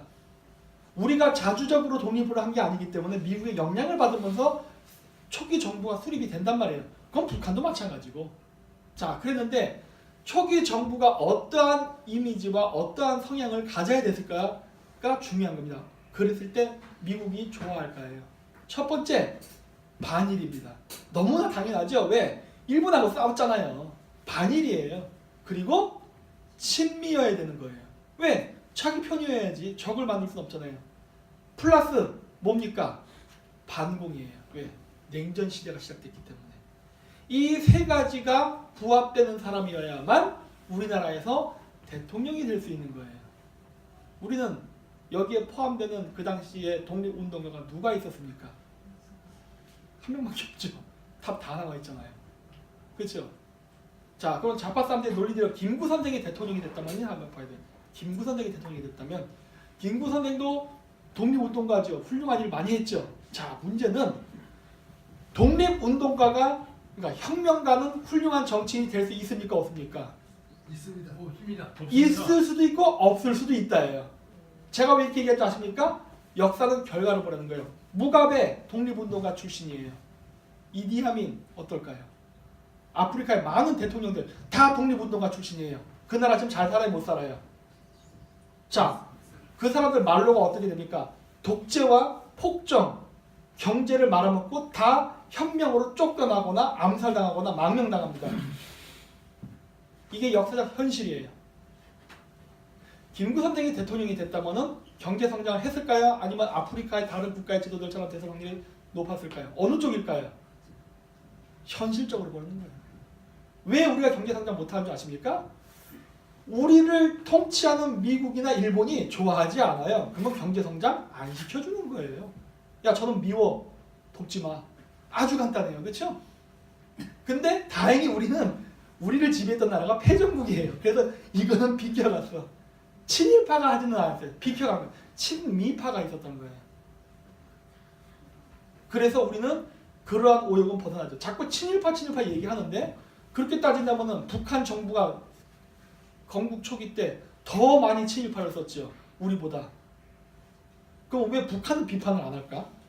그리고 건국절 얘기하면서 이승만 정권을 부인하기 위해서 1919년을 이야기하는데 좋아. 그럼 왜 북한 애들이 얘기하는 태양절 건국절은 왜 얘기를 안 할까? 좌파 애들은? 이거 문재인 사고방식 아닙니까? 북한도 1919년을 인정하지 않는다면 북한도 당연히 비판의 대상에 올려야죠. 왜 비판을 안 하죠? 그냥 이승만이 미운 거죠. 그냥. 솔직히 까놓고 얘기하면. 그런 식으로 바라봐서는 안 된다는 거예요. 많은 국가들이 독립을 하면서 다 무너집니다. 경제가. 다 무너져요. 이유는 딱 하나. 독립운동가 출신이 정권을 잡았기 때문에 미워서 무너뜨린 거예요. 그리고 다시 경제 지배로 들어갑니다. 그게 바로 그 공산주의자들이 얘기하는 신제국주의예요. 네오콜로니얼리즘. 우리는 여기에 적용되지 않았어요. 왜? 우리는 우리를 지배했던 나라가 패전국이 됐고 미국이 들어왔기 때문에 바로 신식민주의 케이스에 걸리지 않았죠. 그래서 우리는 바로 일본이 패망한 다음에도 한국 경제가 몰락한 게 아니라 현상 유지로는 가요. 미국의 무상 원조에 의해서. 그리고 나서 박정희 대통령이 나오죠. 나와서 어떻게 합니까? 바로 일본의 돈을 끌어들이죠. 미국 돈 갖고 밥 먹고 살고 플러스 일본 돈 끌어들여서 경제개발과 기술개발에 올인을 한다고요. 냉전이라는 시스템을 이용해서. 왜? 냉전 시기이기 때문에 한국에게 돈을 퍼줄 수밖에 없는 상황이었어요. 그래서 박정희 대통령 장기 통치 기간 동안에 안정적인 외국 자본의 투자를 받을 수 있어요. 적대적이지 않은 외국 자본이에요. 적대적이지 않은 거 되게 중요해요. 적대적이지 않은. 왜? 이걸 이렇게 해서 잡아먹으려 했다가는 여기서 반미가 되면은 골치 아픈 일이 벌어져요. 친미를 만들어야 돼. 그러니까 어떻게 돼요? 그냥 거의 퍼주다시피 준 거예요. 그냥 그거 가지고 이거 만든 거예요. 지금 우리가 카메라, 핸드폰 어떻게 만드니까 우리나라가 선박 같은 거 그거를 이용해 먹은 거예요. 뒤늦게라도 우리가 잘한 거죠. 메이지 유신 때 실패했던 거를 박정희 대통령 때 잘 이용해 먹은 거죠. 왜? 박정희 대통령이 그 혁명이 있다면 어디를 본답니까? 일본의 메이지 혁명 아닙니까? 배울 거 많아요. 일본 거라고 해서 쪽팔이라고 외면하지 말고 좋은 건 배우십시오. 좋은 거는. 그게 좋은 거예요. 그걸 배워야만 우리는 강대국이 될 수 있어요. 그리고 아이러니하게도 일본은요. 이렇게 국제운동가들이 좋아하는 하나의 모범 사례였어요. 이것도 아이러니하죠. 우리는 맨날 일본 얘기하면 일본 일제 침략국가 나쁜 놈이라고 얘기하는데 이거 생긴 거 보세요. 흑인이죠? 미국이에요. 미국계 흑인 중에 최초로 하버드 대학교를 나온 사람입니다. 이름이 프랑스 이름이에요. 발음을 못하겠어. 그래가지고 이렇게 있는데 저기 보이죠? 1905년 러일 전쟁에서 일본 제국의 승리를 보며 백인들에 대한 유색인종의 승리로 찬사. 1936년 일본 제국의 인종정책 연구차 도일. 웃기죠? 역사에는 절대적인 선과 절대적인 악이 없습니다. 일본은 아주 예외였고 정말 저 당시에는 아이러니하게도 일본은 당시 유색인종들의 희망이었어요. 이렇게 얘기하면 또 댓글 달고 난리를 치겠죠. 근데 현실이 그랬어요. 왠지 아세요? 다른 나라는 열강들이 들어가서 죄다 식민지 사업해서 다 속국이 되어버렸는데 일본은 거꾸로 열강이 되어버렸기 때문에 그래요. 그리고 자신들이 그렇게 두려워하는 백인들을 두들겨패서 이겨버렸네. 러일 전쟁. 물론 영국이 도와줬지만 어쨌든 간에 그러면서 새로운 희망으로 생각했다고요. 필리핀 독립운동에도 일본이 개입돼 있었고 러시아 볼셰비키 혁명에도 일본이 개입돼 있습니다. 그런 거 아십니까? 뒷배경이 있었어요. 걔네들이 지원합니다. 많은 독립운동에. 일본이 패전국이 되면서 그런 것들을 다 묻혔죠. 그래서 일본은 일방적으로 나쁜 나라라고 이거 오늘날은 낙인이 찍혔지만은 일본은 나름대로 좋은 일을 많이 했어요. 당시 식민지 상황에서 그렇다는 거예요. 당시 식민지 상황에서. 그랬으니까 아까 루즈벨트 대통령이 막 일본 칭찬하고 했던 거예요. 야, 니들이 대영제국보다 낫네. 막 이런 얘기 한 거예요. 왠지 아세요? 필리핀에 가면은 그리고 저쪽 동남아시아에 가면은 서구적으로 생긴 아시아인들 많죠? 왜 그럴까요? 강간했으니까. 간단하죠? 성놀이개였으니까. 응? 여러분 영국이나 프랑스가 그런 거 갖고 사지한 적 있습니까? 아, 우리가 과거에 너희들을 우리가 너희를 식민지 삼고 막 강간하고 막 주민들 죽인 것에 대해서 정말 죄송하게 생각한다. 무릎 꿇고 사죄한다. 그런 얘기 들어본 적 있어요? 없죠? 일본 우파들이 얘기한 논리가 이거예요. 내가 왜 해야 돼? 이러는 거예요. 일본이 왜 위안부 문제 여태까지 사과 안 하고 여태까지 버틸 수 있는지 아십니까? 이거예요, 이거. 너희들 사과했어? 넌 내가 패전국이라고 나한테만 이 집에 하는 거 아니야? 이렇게 나가는 거예요. 그래서 꼼짝을 못하는 거예요. 그래서 제가 얘기하는 거예요. 이 위안부 문제 해결하려면은 그런 식으로 해결하는 게 아니라 사과, 뭔 놈의 사과. 그거는 도덕성이에요. 도덕률, 그렇죠? 국제사회는 법으로 움직이는 거예요, 그렇죠? 그땐 법으로 해결해야죠. 우리가 옛날 때 자동차 타다 접촉사고 나면 그래서 어이구 뭐 다치셨어요, 뭐 고생하셨다 이런 얘기죠. 인간미가 있죠. 근데 요즘 사고 나면 어떻게 되죠? 보험사에 전화하죠. 그런 시대예요. 아시겠습니까? 위안부 문제 해결하려면 어떻게 되는지 보이시죠? 사과 안 해요. 어떤 나라가 사과했습니까? 전 늘 사례를 얘기해요. 과거 자기 전쟁에 대해서 사과를 하고 보상을 한 나라 있으면 얘기해 주십시오. 어느 나라? 그것도 독일 얘기예요. 정말? 독일이 언제 사과했어? 사과한 거 본 적 있으세요? 있긴 있어요. 누구한테 사과한 겁니까? 유태인한테 사과했지. 왜? 비즈니스 하려고. 세계 경제를 유태인들이 장악하고 있으니까. 유태인들한테 사과한 거지. 폴란드 민족에게 사과했습니까? 러시아 민족에게 사과했습니까? 우크라이나 민족에게 사과했습니까? 안 했죠? 이게 현실이라는 거예요. 뭘 알고서 얘기를 해야지. 네? 억울하면은 힘을 키우랍니다. 그게 정답이에요. 힘을 키우려면은 과거의 실수를 배워야 되는 거예요. 안 배우죠? 미화시키려고 그러죠? 그러면 죽었다 깨어나도 못 배우는 거고 또 그 일을 당하는 겁니다. 그게 우리의 미래에 현재 보이는. 자, 이제 한국을 봐야지. 이제 현지로 돌아왔습니다. 한국 주변에 이런 일들이 많이 벌어지죠. 지금 살벌하죠. 그리고 이제 우리나라에서는 네오 외환이 벌어졌죠.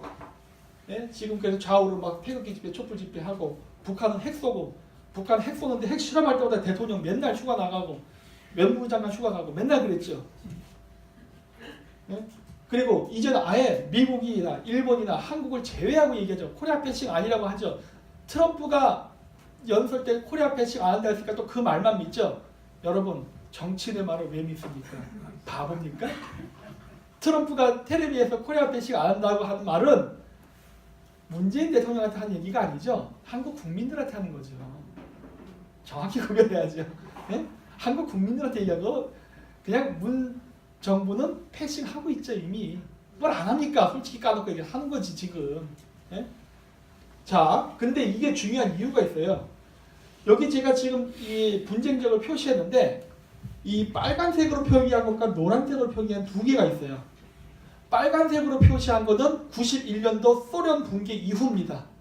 소련이 붕괴되면서 냉전시대 때 소련을 기둥서방으로 미국을 기둥서방으로 해가지고 형님으로 모시고 두 진영이 부딪혀섰다 91년도에 소련이 붕괴되잖아요. 그래서 소련이 붕괴되니까 소련을 버팀목으로 삼았던 국가들, 즉 동유럽과 중동 국가들이 형님을 잃어버리면서 방황할 때 미국 애들이 점령해버려요. 그래서 91년도서부터 해서 맨날 분쟁이 났다면 전부 다 동유럽 아니면은 중동이었습니다. 맞죠? 근데 저 지역이 거의 대부분 다 정리가 되어가고 있습니다. 최근 중동에 있었던 ISIS도 끝났어요. 수도가 함락됐잖아요. 그리고 우크라이나 사태, 우크라이나 국민이 원하든 원하지 않던 사건은 종료된 겁니다. 이제는 땅 뺏긴 걸로 게임 끝. 왜? 본인이 못 지켰으니까 그건 본인 탓이에요. 그렇죠? 갈등은 봉합된 거예요. 뼈가 제대로 붙던 삐뚤어 붙던 상관없어요. 상처는 아무렇어요. 자, 문제는 노란색으로 점을 찍은 부분이에요. 저 지역에서 갈등이 증가하고 있어요. 다 인도양과 태평양이에요.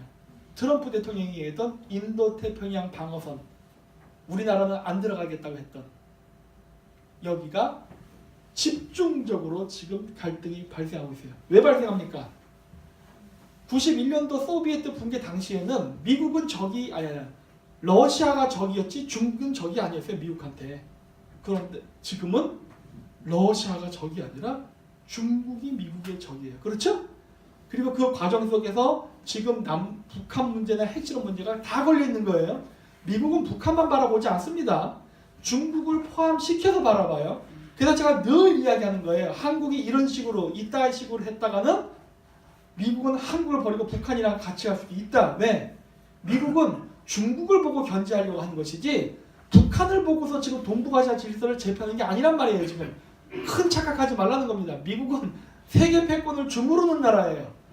한국 같은 나라가 아니에요. 우리에게는 북한이지만 북한이 최대의 과제지만은 미국한테는 북한이 최대의 과제가 아니라니까요. 이거를 착각하지 말라는 거예요. 이런 식으로 말을 안 듣고 배신하고 말 바꾸고 하는데 뭐가 좋다고 한국이랑 같이 갑니까? 저 같으면 안 해요. 차라리. 응? 저 같으면 이런 식으로 하는 나라랑 왜 해요? 스스로 조선 말기에 조선처럼 왔다 갔다 고종이 그랬죠? 왔다 갔다 말 바꾸기 4대주의 근성 중국한테 벌벌 기고 있죠? 막 이런 거를 하면서 스스로 삼불정책을 하면서 자주국으로서의 지위를 포기하겠다고 한다면 미국이 왜 우리나라를 자주국가로 대접해야 됩니까? 스스로 안 하겠다는데 자주국가 안 하겠다는 나라를 왜 자주국가로 대접해야 되는 거죠? 그거 이상하지 않아요? 그게 루즈벨트가 조선을 욕했을 때 상황이에요. 조선 놈들은 말이야, 더럽고 뭐 저저저 막 욕했던 이유가 뭐예요? 너희는 왜 홀로서기 안 하냐예요. 지금 한국이 똑같죠. 응? 이래서 해야 되겠냐는 거예요 지금. 그래서 이 갈등이 일어나는 지역은요 전부 다 중국의 1대1로랑 밀접하게 관계가 있어요. 그래서 이 지역을 막는 거대한 체스 게임, 신 그레이트 게임, 니어 그레이트 게임에서 역할만 바뀌었어요. 배역만. 러시아에서 중국으로 바뀌었고 영국에서 미국으로만 바뀌었고 여전히 그레이트 게임은 존재한답니다. 그리고 이제부터 그레이트 게임의 전쟁터는 동유럽이나 중동이 아니라 아시아예요. 이제는. 네? 아시아로 넘어왔어요. 옛날 때는 우리가 코소보 사태나 보스니아 사태 뭐 이런 거 보면서 아이고 많이도 죽었네 했지만 이제는 우리가 그 전쟁터에 포함된 거니까요. 전쟁터가 변했어요. 더 이상 한국은 안전한 지대가 아니라니까요. 근데 이런 얘기하면은 저쪽 그 정의당이나 좌파들이 뭐라 그럽니까? 안보파리 한다 그러죠.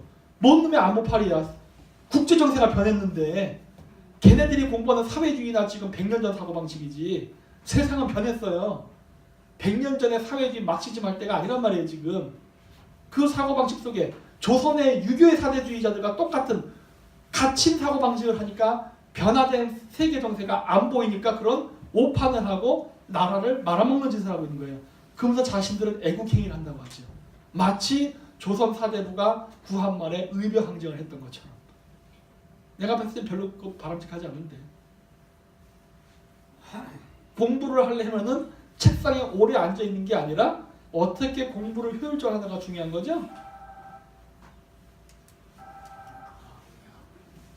이번 경선 때도 이렇게 민주당 쪽에 중국 애들이 개입했습니다. 조선족 애들 보이스피싱에 요즘 지지율 같은 거 80% 왜 나오는 거예요?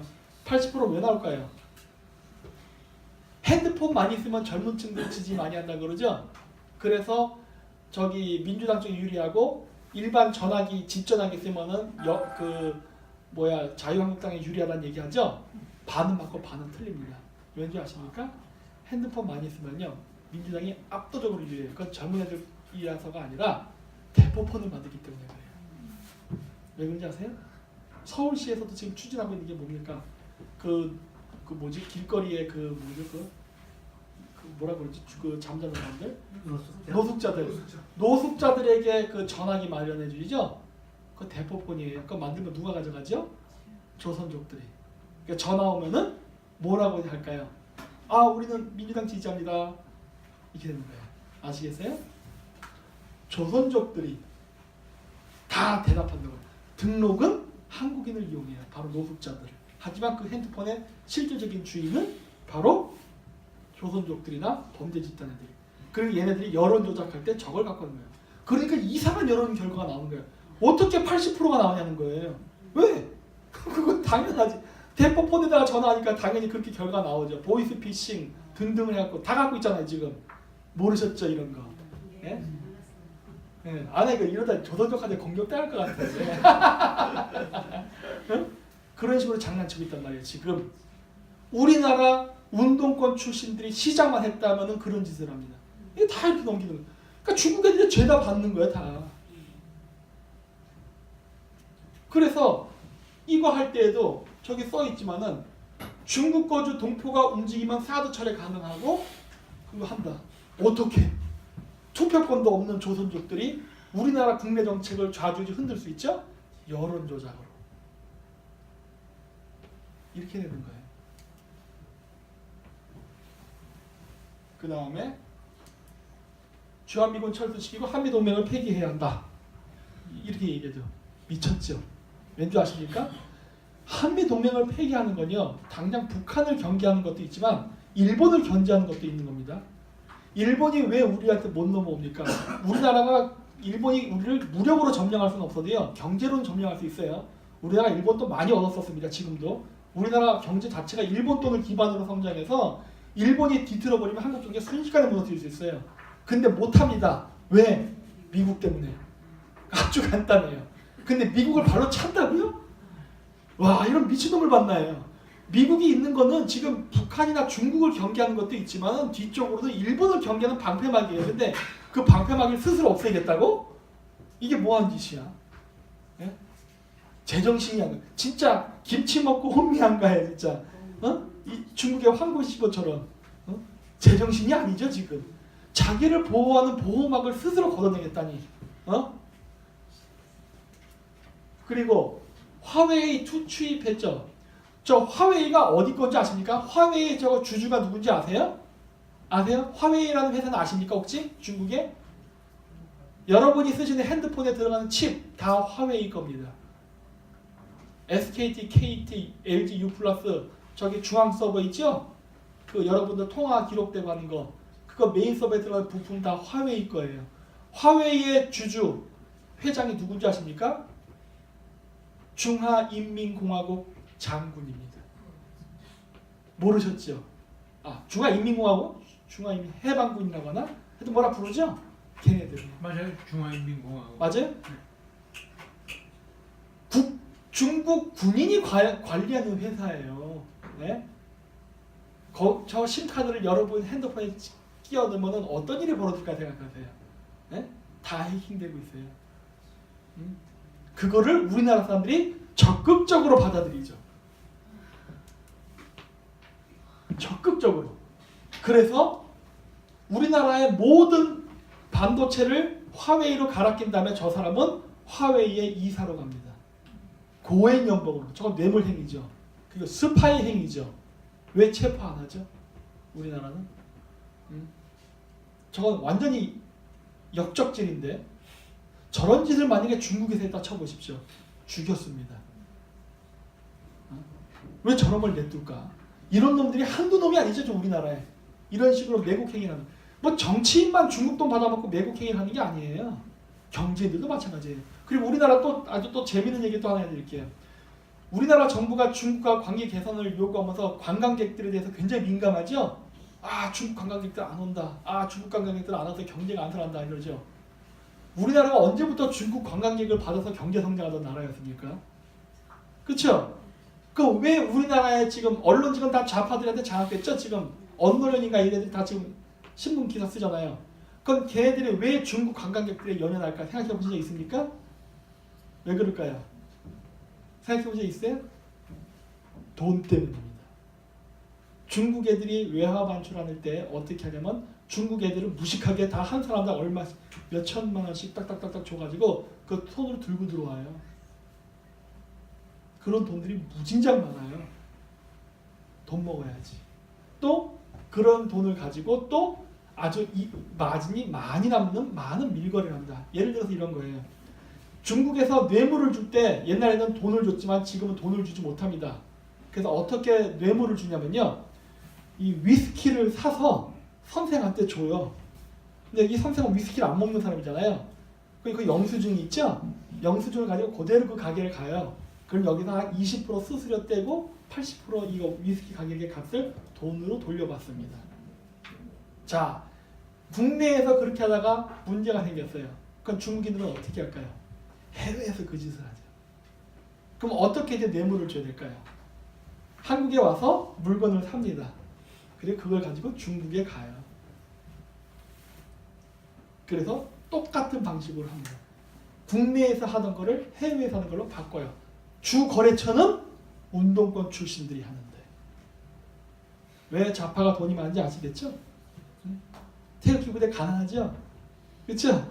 별로 영양가 없죠? 쟤들 촛불 집회할 때 보면 장난 아니죠? 막 콘서트 그 돈이 어디서 났을까? 생각해 보신 적 있어요? 다 이런 식으로 들어오는 거예요. 얘 이거 외에 또 많아요. 방법 굉장히 많아요. 제가 다 얘기를 안 해서 그러지. 이런 식으로 중국 돈 받아먹고서 나라를 팔아먹는 정치인, 시민단체, 운동권, 노조, 언론 등등 드글드글합니다. 드글드글해.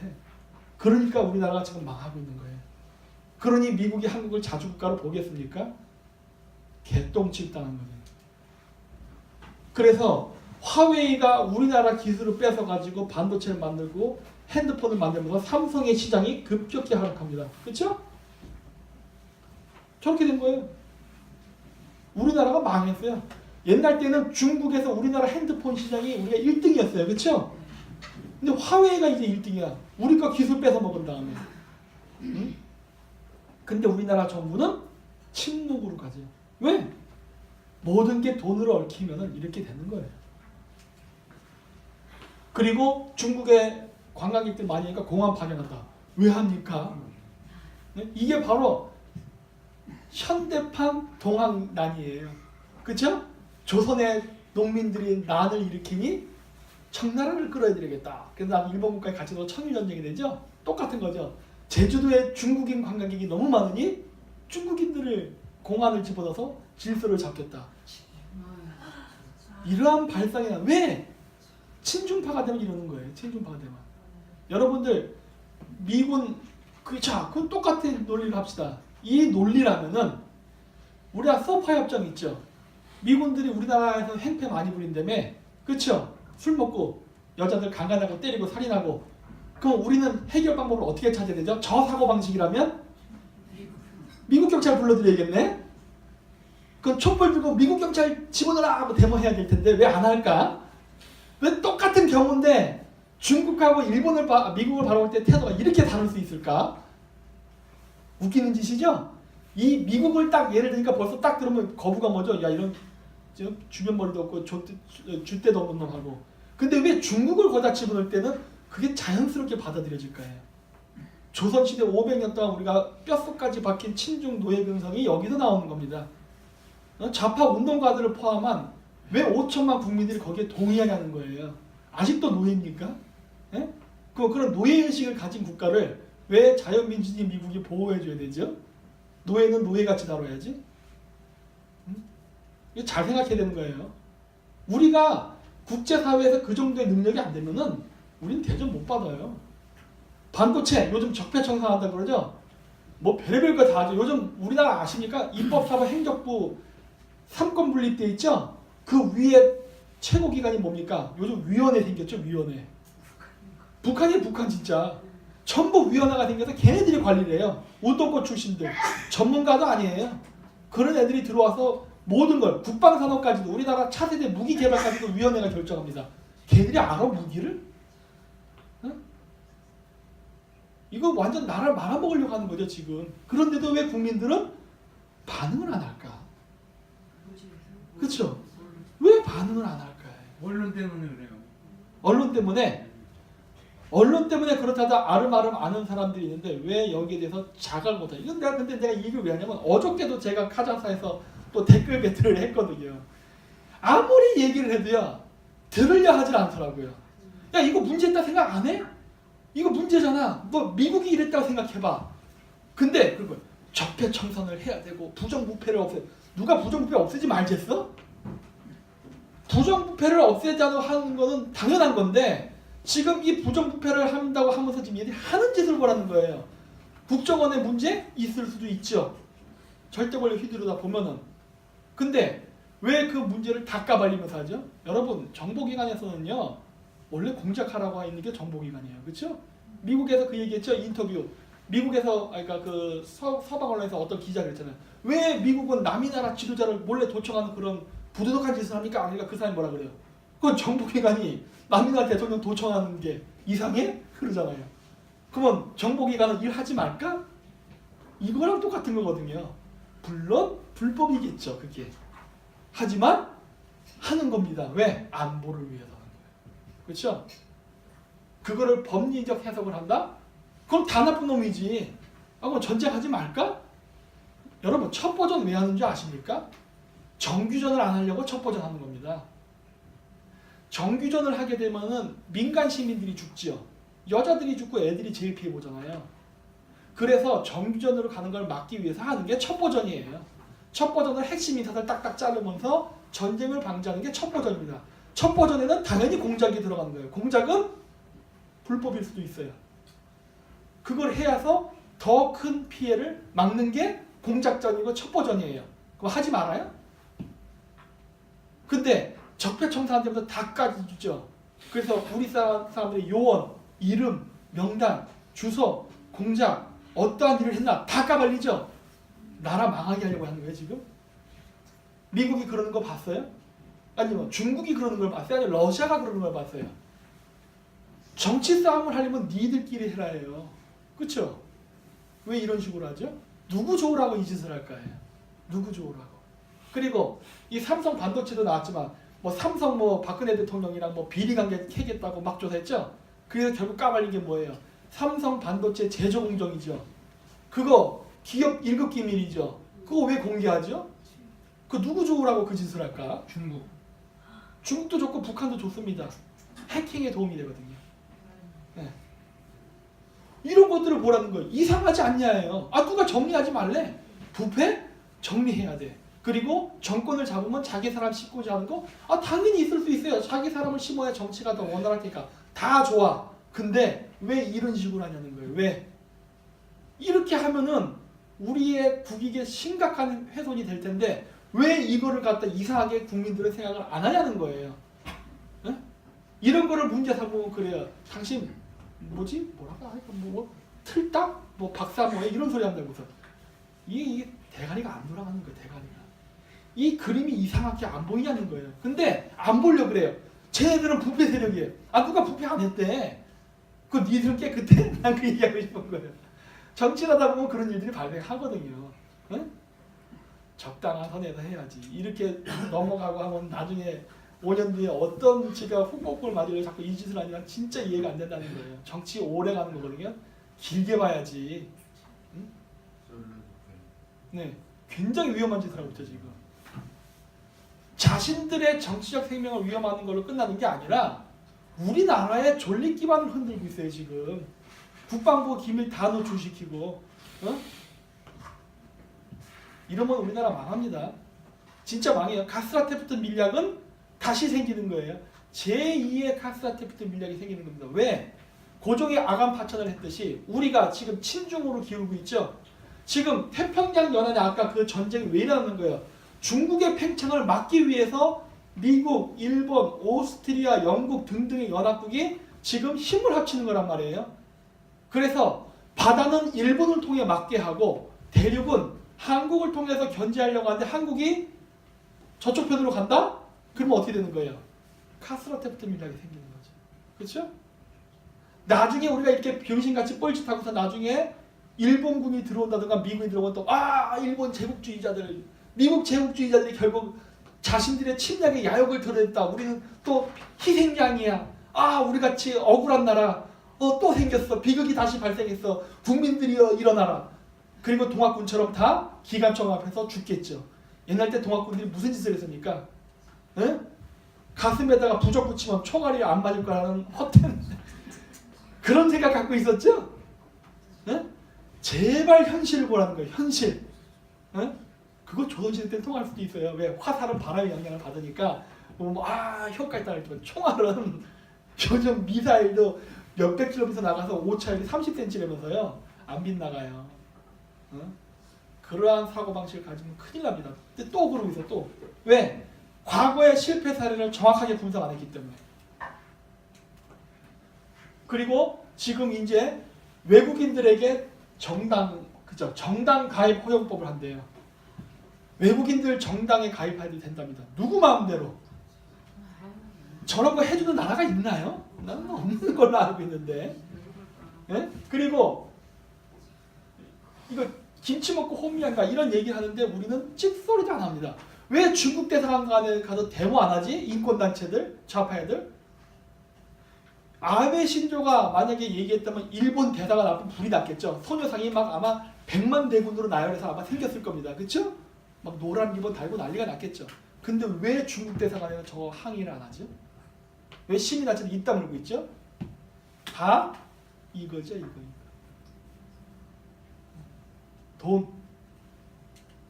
민주화를 빌미로 명분으로 중국의 매수된 자들. 즉 조선시대 말기에 조선의 항일 투쟁을 한다는 명목으로 청나라에 붙었던 맥로 사대부들과 똑같은 행동을 하는 것들이 지금 오늘날 좌파애들이죠. 하나도 다를 게 없어요. 역사는 반복되고 있습니다. 근데 대중의 관심과 지지는 오히려 그 사람들이 더 가고 있어요. 왜? 우리 국민들이 바깥 세상을 모르고 진짜 세상이 어떻게 변한다는 걸 전혀 인지하지 못하기 때문에. 이거 사드 반이 핵전술 이거 건의했었는데 초창기 트럼프도 긍정적으로 받아들여도 우리가 거절하죠. 또 우리가 사드 문제 때문에 중국 애들 우리나라 제품 막 온갖 불평등하게 하고 기업들 괴롭히고 해서 WTO에 제소하려고 했죠. 그때 승소 가능성이 있어요. 왜? 이건 도전한 거니까. 근데 우리는 어떻게 해요? 스스로 포기하죠. 왜? 왜 안 할까? 응? 이런 게 바로 4대주의라는 거예요. 그렇죠? 여기서 주어가 미국에서 중국으로 바뀌면 4대주의가 아닙니다. 자주외교가 돼버려요. 난 이상해 이거 보고. 이게 주어가 미국이 되면 그때는 애들이 분노하고 이러세요. 얘네들 누굽니까? 사회주의 혁명가들이죠. 그래서 그러는 거예요. 그러니까 중국이 잠식하는 건 괜찮아. 근데 미국이 잠식하는 건 안 돼. 왜? 미국은 제국주의자니까. 이런 거예요. 근데 또 재밌는 얘기 하나 해드릴게요. 2015년도에 짐바브웨 무가비 대통령이 뭐라고 얘기합니까? 중국은 미국 제국주의자랑 다를 게 하나도 없다 이런 비판을 합니다. 지금 사실 무가베 대통령 시각에는 중국이 배경에 있다는 얘기를 많이 해요. 친북행위. 시간 많으니까 빨리 통과할게요. 이제 코 밑에는 이건 제가 예전에 보여드렸죠? 이제는 한중일이 합작을 해서 이 짓을 하고 있어요. 오키나와에서 미군기지 쳐서 데모하는 놈들과 제주도 강정마을에서 데모하는 사람들과 그 다음에 옛날 때 밖에서 탄핵 집회했던 애들이 다 같은 단체야. 어떻게 된 거야? 저 이거 하도 강의해서 이제 일본에서 관심을 가졌어요. 저 아마 다음 주쯤에 일본 텔레비랑 인터뷰할 겁니다. 아주 낱낱이 밝힐 거예요. 네. 일본에서 저렇게 주체 사상을 공부한단 말이에요. 저러면 혐한이 생기죠. 그렇죠? 여러분 아십니까? 조총련의 70%가 남한 쪽 사람이라는 거? 북한이 고향이 아닌 사람들, 고향이 별로 10%도 안 됩니다. 다 소위 얘기한 자생적 빨갱이에요. 우리나라 남한에서 생긴 사회주의자 빨갱이들입니다. 바로 제주도와 전라도, 그 다음에 경상도 중에도 김해 쪽이나 대구 쪽 사람들이에요. 이쪽을 기반으로 한 사람들이에요. 얘네들이 일본 조총련의 거의 70%를 차지해요. 북한 출신 10%도 안 돼요. 다 우리예요. 다 우리. 대한민국과 관계 있는 사람들이에요. 그리고 이렇게 보세요. 오키나와의 정규도에 애들이 데리고 갔단 말이에요. 학생들. 그래서 반미 데모 있단 말이에요. 그러니까 이런 게 나타나는 거예요. 전교조. 이게 왜 일본에 있습니까? 청교조 애들이 학생 데려갔으니까 있는 거 아니에요. 그렇죠? 이렇게. 그리고 거기 가서 만나는 일본의 시위대, 일본 공산당, 일본 사회당 이런 애들을 만나서 거기도 반민들만 한단 말이에요. 얘들 누구예요? 얘들이 무슨 민주 세력이야? 인민민주주의 세력이지. 그렇죠? 다 드러나 있잖아요. 다 드러나 있는데도 왜 이걸 우리는 착각을 하고 있죠? 동맹의 선택 방법 빨리 넘어갈게요. 자, 우리는 세상은요, 현실은 우리가 원하든 원하지 않던 이웃 국가와 인접해서 살게 돼 있습니다. 그거를 우리는 국가적 차원에서는 외교라고 하는 거예요. 원하든 원하지 않던 이웃 국가는 반드시 존재하게 돼 있어요. 그렇죠? 그리고 원하든 원하지 않던 진상을 떠는 이웃이 있는가 하면 우리에게 도움을 주는 이웃이 있고 뭐 각종 이웃이 있는 거예요. 자, 이게 현재 우리의 상황이에요. 우리는 누구와 관계를 맺고 누구와 관계를 멀리해야 되고 누구를 견제해야 되는가를 생각해야 돼요. 객관적으로, 네? 합리적으로. 자, 좌파들의 논리를 그대로 이용해서 봅시다. 이 세상의 모든 강대국들은 다 패권 국가고 제국주의 국가입니다. 모든 국가가 다 그래요. 그럼 미국도 포함되는 거예요.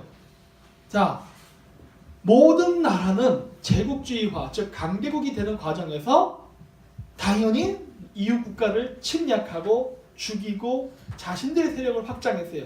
늘 그래왔어요. 앞으로도 그럴 겁니다. 우리가 머릿속으로 생각하는 무슨 뭐 성인군자의 나라, 그거는 여러분들의 마음속에 존재하고 현실은 항상 이래왔어요.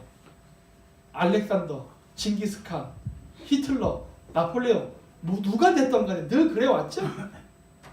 자, 그렇지만은 그거에 대해서 거부감을 갖지 말고, 자, 우리 그냥 현실을 보자고요. 현실이 이러니까. 자, 그럼 이런 현실 속에서 우리는 어떻게 해야 하냐가 중요한 거예요. 그렇죠? 우리는 어떻게가 중요한 거예요. 저기 사회주의를 찾아서 현실을 부정하지 말고 현실을 받아들인 상태에서 어떻게 해결할까 생각해야 되는 거예요. 그게 더 중요한 거예요. 그렇죠? 자, 보십시오. 이제 차이점이 있습니다. 중국은요, 그리고 러시아는 우리랑 가까이 있는 나라예요. 아, 골치 아파요. 우리의 이웃 국가가 강해지면 강해질수록 주변 국가는 좋을 게 하나도 없어요. 그렇죠? 역사가 그걸 증명하고 있죠. 미국은 우리랑 멀리 떨어져 있네. 아, 그러면 뭐 여기에서 봤을 때 위험도로 봤을 때 이쪽이 더 낫네. 판단할 수 있죠. 자, 그 다음에 주변 국가의 관계. 강대국과 주변국들이 서로 이해관계가 안 맞으면 싸움도 합니다. 외교적 분쟁도 하고.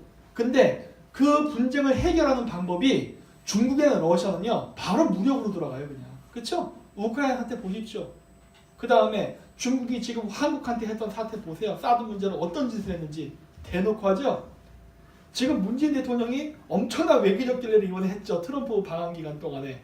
와, 진짜 나는 그걸 보면서 우리는 끝이다라고 생각할 정도로 엄청난 실수를 했는데 미국이 아직까지 조용하죠.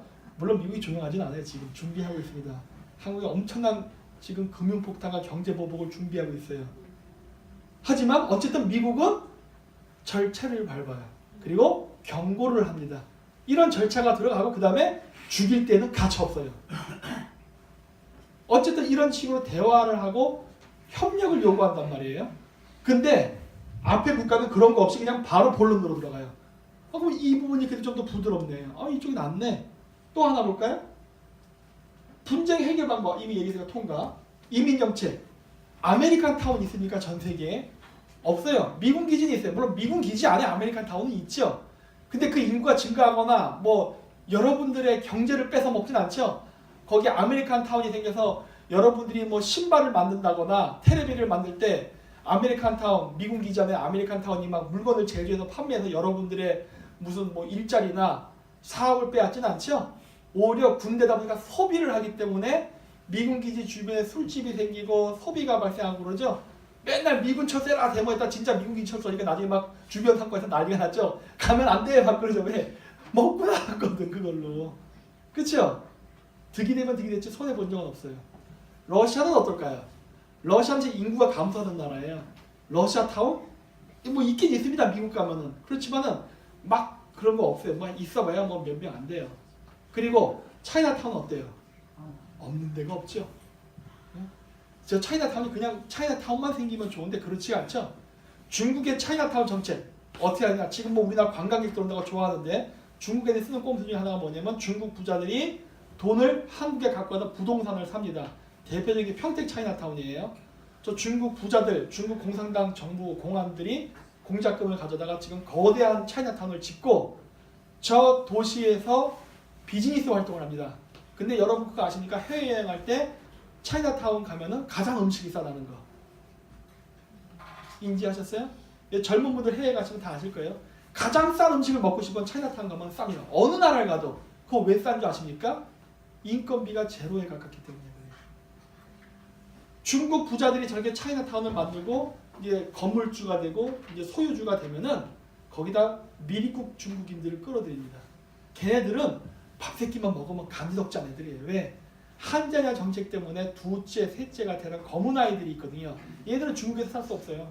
해외로 나가야 된다고. 이런 아이들을 데려다가 거의 노예식으로 해가지고서 중국 음식 만들고 또 음식만 만드는 게 아니죠. 거기서 물건도 만듭니다.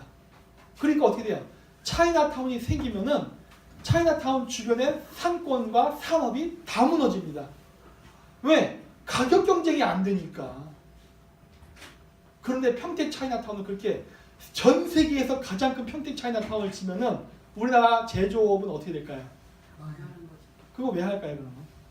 뻔한데 미래가 보이는데 근데 이걸 외국인 투자 유치 그래서 막 가위 끄고 막 내가 중국 돈 투자해 받았습니다 그러면 그쪽도 주민들은 박수 쳐주고 또 그 다음 끼워주죠. 개돼지가 따로 없죠. 진짜 노예가 되고 싶은 거죠. 진짜. 네.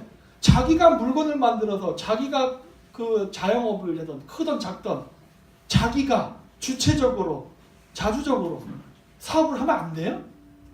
중국한테 망해서 중국 밑에 노동자로 끌려가야만 그렇게 직성이 풀리겠어요? 왜 그 짓을 하냐는 겁니다. 지금 이게 말이 안 되지 않습니까? 근데 왜 이거를 부채질을 하죠? 그리고 왜 국민들은 그거에 동조하냐는 겁니다. 트럼프가 제2의 루즈벨트처럼 한국 사람들은 노예 근성이 꺼져 이 얘기를 할 날이 얼마 안 남았다고 봅니다. 저는 자꾸 이런 식으로 하면은 결국 미국의 정계에서 과거 루즈벨트가 조선에 대해서 평가했던 그러한 말이 나올 거라고 봐요. 저는 언젠가 나올 겁니다. 또 하나 산업구조. 미국은요 산업구조가 금융과 군수산업입니다. 과거 미국과 일본이 충돌한 시절이 있었어요. 70년대 80년대 제조업이 부딪혔습니다. 그래서 미국이 일본의 제조업을 이길 수 없자 플라자 합의라고 해서 엔화를 평가 절상을 해요. 일본 제품을 비싸게 만들어요. 덜 팔리게 하려고. 근데 일본은 그걸 기술로 극복하죠. 그래서 오히려 돈을 더 벌었어요. 결국 제조업 경쟁에서 미국이 지면서 어떻게 되느냐? 미국이 제조업을 포기하고 금융업과 군산업을 이겨납니다. 그러다 97년도야 91년도에 금융공격을 해서 일본은 박살을 내버리죠.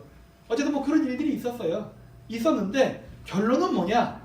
오늘날 일본이 아베노믹스라고 해서 N절을 해가지고 값싸게 일본 제품을 수출 시장에 내놓아도 산다는 거예요. 근데 미국이 거기에 대해서 아무런 제재를 안 합니다. 과거 같았으면요 엔화 평가 절하했으면 미국이 난리를 쳤어요. 누구 마음대로 엔화를 낮춰 올려 이랬단 말이에요. 근데 미국이 지금은 낮춰도 터치를 안 해요. 왜? 산업 구조가 변했어요. 미국이 산업 구조를 바꿔버린 거예요. 에이씨 나 제조업 안 해. 그런 거예요. 왜? 도저히 이길 수가 없는 거예요. 이 아시아인들의 이 근성을 따라갈 수가 없는 거예요. 포기한 거예요. 나 이거 하겠다. 그래서 일본의 아베노믹스와 미국의 이런 것들이 경제적으로 안 부딪히면서 미일 군사동맹이 강화되는 이유는 서로 밥그릇이 달라서 그런 거예요. 우리는 어떨까요? 여기에. 맞죠? 되잖아요. 왜 안 할까 근데? 그리고 러시아 어때요? 자원 수출 국가죠? 우리 러시아로부터 가까우니까 가까우니까 싸게 수입해가지고 물건 만들어서 미국에 팔아도 돼요. 되는데 미국하고 러시아가 사이가 안 좋아. 그래서 이거를 마구마구 쓰면 안 돼요. 써도 조금만 써야 돼. 조금만. 뭐 어쨌든 나쁘진 않아. 그리고 중국은 어때요? 수출 주도형 국가죠. 우리랑 다 겹치죠? 중국이 잘 되면 잘 될수록 우리가 수출할 수 있는 물품의 아이템은 계속 줄어드는 거예요. 그렇죠? 그럼 우리는 장기적으로 이 세 개의 패권 국가 중에 누구랑 친해야 되는 겁니까? 미국. 답이 다 나와 있잖아요. 근데 왜 중국으로 가려고 그러죠? 중국이 강해지면 우리의 제조업은 무너질 테고 우리나라 지금 제조업이 무너져서 직업이 창출 안 되면은 젊은 애들이 결혼을 못 해요. 인구가 감소되는데 중국 애들은 차이나타운을 만들고 꾸역꾸역 들어와요. 그래서 우리나라 땅을 잠식하고 우리 제조업 산업을 또 장악해 나가요. 이러한 것이 이제 계속 반복되는 시스템 구조로 가고 있는데 왜 우리나라의 위정자들은 그런 시스템을 만들고 있죠? 이래서 내가 매국노라고 얘기하는 겁니다. 매국노라는 게 꼭 뇌물만 받아서 매국노가 아니라 국가의 근본 시스템과 근간을 흔들고 있잖아요. 이거는 매국노 아닙니까? 내가 그래서 얘기했죠. 일본 침략에 대해서 사대부 유린들이 우와 항일 투쟁하자고 일어나는 것만 독립운동입니까? 왜 개혁을 안 하고 왜 새로운 국가 시스템을 만들지 않아서 나라를 식민지를 만들게 하냐는 거예요. 식민지 안 하겠으면 독립운동 안 해도 됐잖아요. 네? 지금 이 짓을 하면서 적폐청산을 한다고요? 네, 웃기고 있네. 중국돈 좀 그만 먹어라 해요. 니들 중국돈 먹고도 멀쩡할 것 같냐 이거예요. 이거 모를까? 이거 다 드러나는데. 우리나라 삼성 반도체가 지금 잘 나가죠? 코스피가 올라가죠? 왜 올라갑니까? 사드 문제로 한중 관계가 나빠질까봐 중국이 주 물량을 땡겨서 받고 있습니다. 왜? 한국 반도체에야만 중국의 핸드폰이나 모든 전자제품이 만들어지니까. 플러스 비트코인 제작이 있습니다. 중국은 자금 유동성이 떨어져요. 수출이 잘 돼야만 수출을 통해서 달러를 걷어들여서 돈을 움직이는데 미국이 계속 수출 루트를 막아서 수입이 없어요. 근데 뇌물은 줘야 돼. 뇌물 줘야죠. 주변 국가들. 우리나라도 지금 뇌물 달라고 손 벌리고 있잖아요. 뇌물 주세요. 관광객 좀 보내주세요. 네, 돈 들고 돈다발 들고 오니까 그 돈다발 돈은 어디서 나요? 비트코인. 비트코인을 만들려면 한국 반도체밖에 안 됩니다. 왠지 아십니까? 미국 애들도 반도체는 만들어요. 독일 애들도 만들고. 근데 중국 애들이 걔들을 어떻게 믿어요? 그럼 반도체 안에 해킹 시스템이 될지. 그래서 등신 갖고 사대주의 잘하는 한국 반도체 제품을 쓰는 거예요. 왜? 성능이 좋거든요. 반도체가 처리 속도가 빨라야 비트코인을 돈을 캐내는 속도가 빠르니까. 무진장 깔아놓죠 지금. 지금 평창올림픽하는 평창에다가 어마어마한 규모의 비트코인 단지를 만들었죠. 거기가 근데 우연히 일치일지 몰라도 중국인들 투자구역하고도 왜 이렇게 겹칠까요? 거기서 만들어진 자금은 어디에 쓰일까요? 생각해 보셨습니까? 네? 이게 민주화라고. 네? 그 민주화라는 의미가 중국화시키는 게 민주화입니까? 지금? 근데 왜 한국 사람들은 이거에 대해서 반응을 안 할까요? 난 지금도 늘 얘기해요. 왜 중국 문제 저만 떠드냐입니다. 왜 다른 사람도 떠들지 않지? 이거 심각한데. 이러면서 민주화를 얘기하고 인권을 얘기한다고요? 걔네들은 어용 집단입니다. 중국 돈 받아먹고 중국의 이익을 말하는 자들이에요. 그렇기 때문에 중국의 티베트나 신장 위구르 자치제 인권을 이야기하지 않고 우리나라의 노동 환경의 인권을 얘기합니다. 근데 여러분 생각해 보십시오. 중국 노동자들과 한국 노동자들에게 누가 더 근무 여건이 좋습니까? 이거 말 하나 안 하죠? 이게 뭐가 말 같지도 않은 말 개벽다리 같은 소리 하는 거예요. 이게 도대체. 네? 이게 바로 개개인이 갖고 있는 이기심과 국가관이 없는 그 좌파들의 대한민국을 바라보는 인식 플러스 젊을 때 정교조들한테 공부했던 사회주의가 오늘날 이 나라를 망치고 있는 거예요. 지금. 그래서 마지막 결론인데 도급일 꼭 저는 보라고 얘기합니다. 이 도급일 영화. 도급일이 뭐냐면 니콜 키드만이 마피아 딸이에요. 그래서 이제 순진하게 부자 집단으로 공부만 하고 자랐기 때문에 세상을 항상 아름답게 봤죠. 근데 아빠가 마피아야. 맨날 약한 애들 둘 옆에서 협박해서 돈 뜯고 해. 그래갖고 자기 아빠에게 실망을 해서 나는 아빠와 다르게 세상을 아름답게 만들겠다 해서 어디 산골짜기에 가가지고 그 마을 사람들을 이렇게 부흥시켜줍니다. 먹을 거, 농사 짓는 거 가르쳐주고 뭐 이렇게 해서 마을을 잘 살게 했더니 얘들이 저 니콜 키드맨을 잡아다 노예로 부려먹어요. 성노비에게도 써먹고. 그래서 진탕 고생하다가 나중에 간신히 아빠한테 연락을 해가지고 불러요. 와서 뭐 합니까? 마피아들이. 저 도급일이란 마을 사람들 전부 다 기관총으로 다 쏴 죽여버립니다. 지금 우리나라가 저 도급일의 주민하고 같은 운명을 갈 것 같다는 생각을 많이 하는 거예요. 우리나라가 어떻게 성장했습니까? 스스로 성장한 겁니까? 프레이저 보고서 나오죠. 민족문제연구소 걔들이 만든 거. 박정희 대통령 비하하려고 만든 거. 거기도 나오죠. 미국은 대한민국을 냉전의 최전선에 있는 국가로서 체제 경쟁의 모델로서 성공 모델을 만들기 위해서 우리나라를 전폭적으로 지원합니다. 박정희 대통령 그걸 이용한 거예요. 그래서 우리가 지금의 경제 성장을 이룬 거예요. 미국의 국익에 도움이 됐습니다. 그래서 나쁜 거예요? 이 세상에 어떤 미친 국가가 자국의 이익을 훼손시켜가면서 남의 나라한테 일방적으로 퍼줍니까? 그런 나라 없어요. 서로 기브앤테이크입니다. 기브앤테이크로 이해관계가 맞았고 미국은 줬고 우리는 그걸 받아서 제대로 썼어요.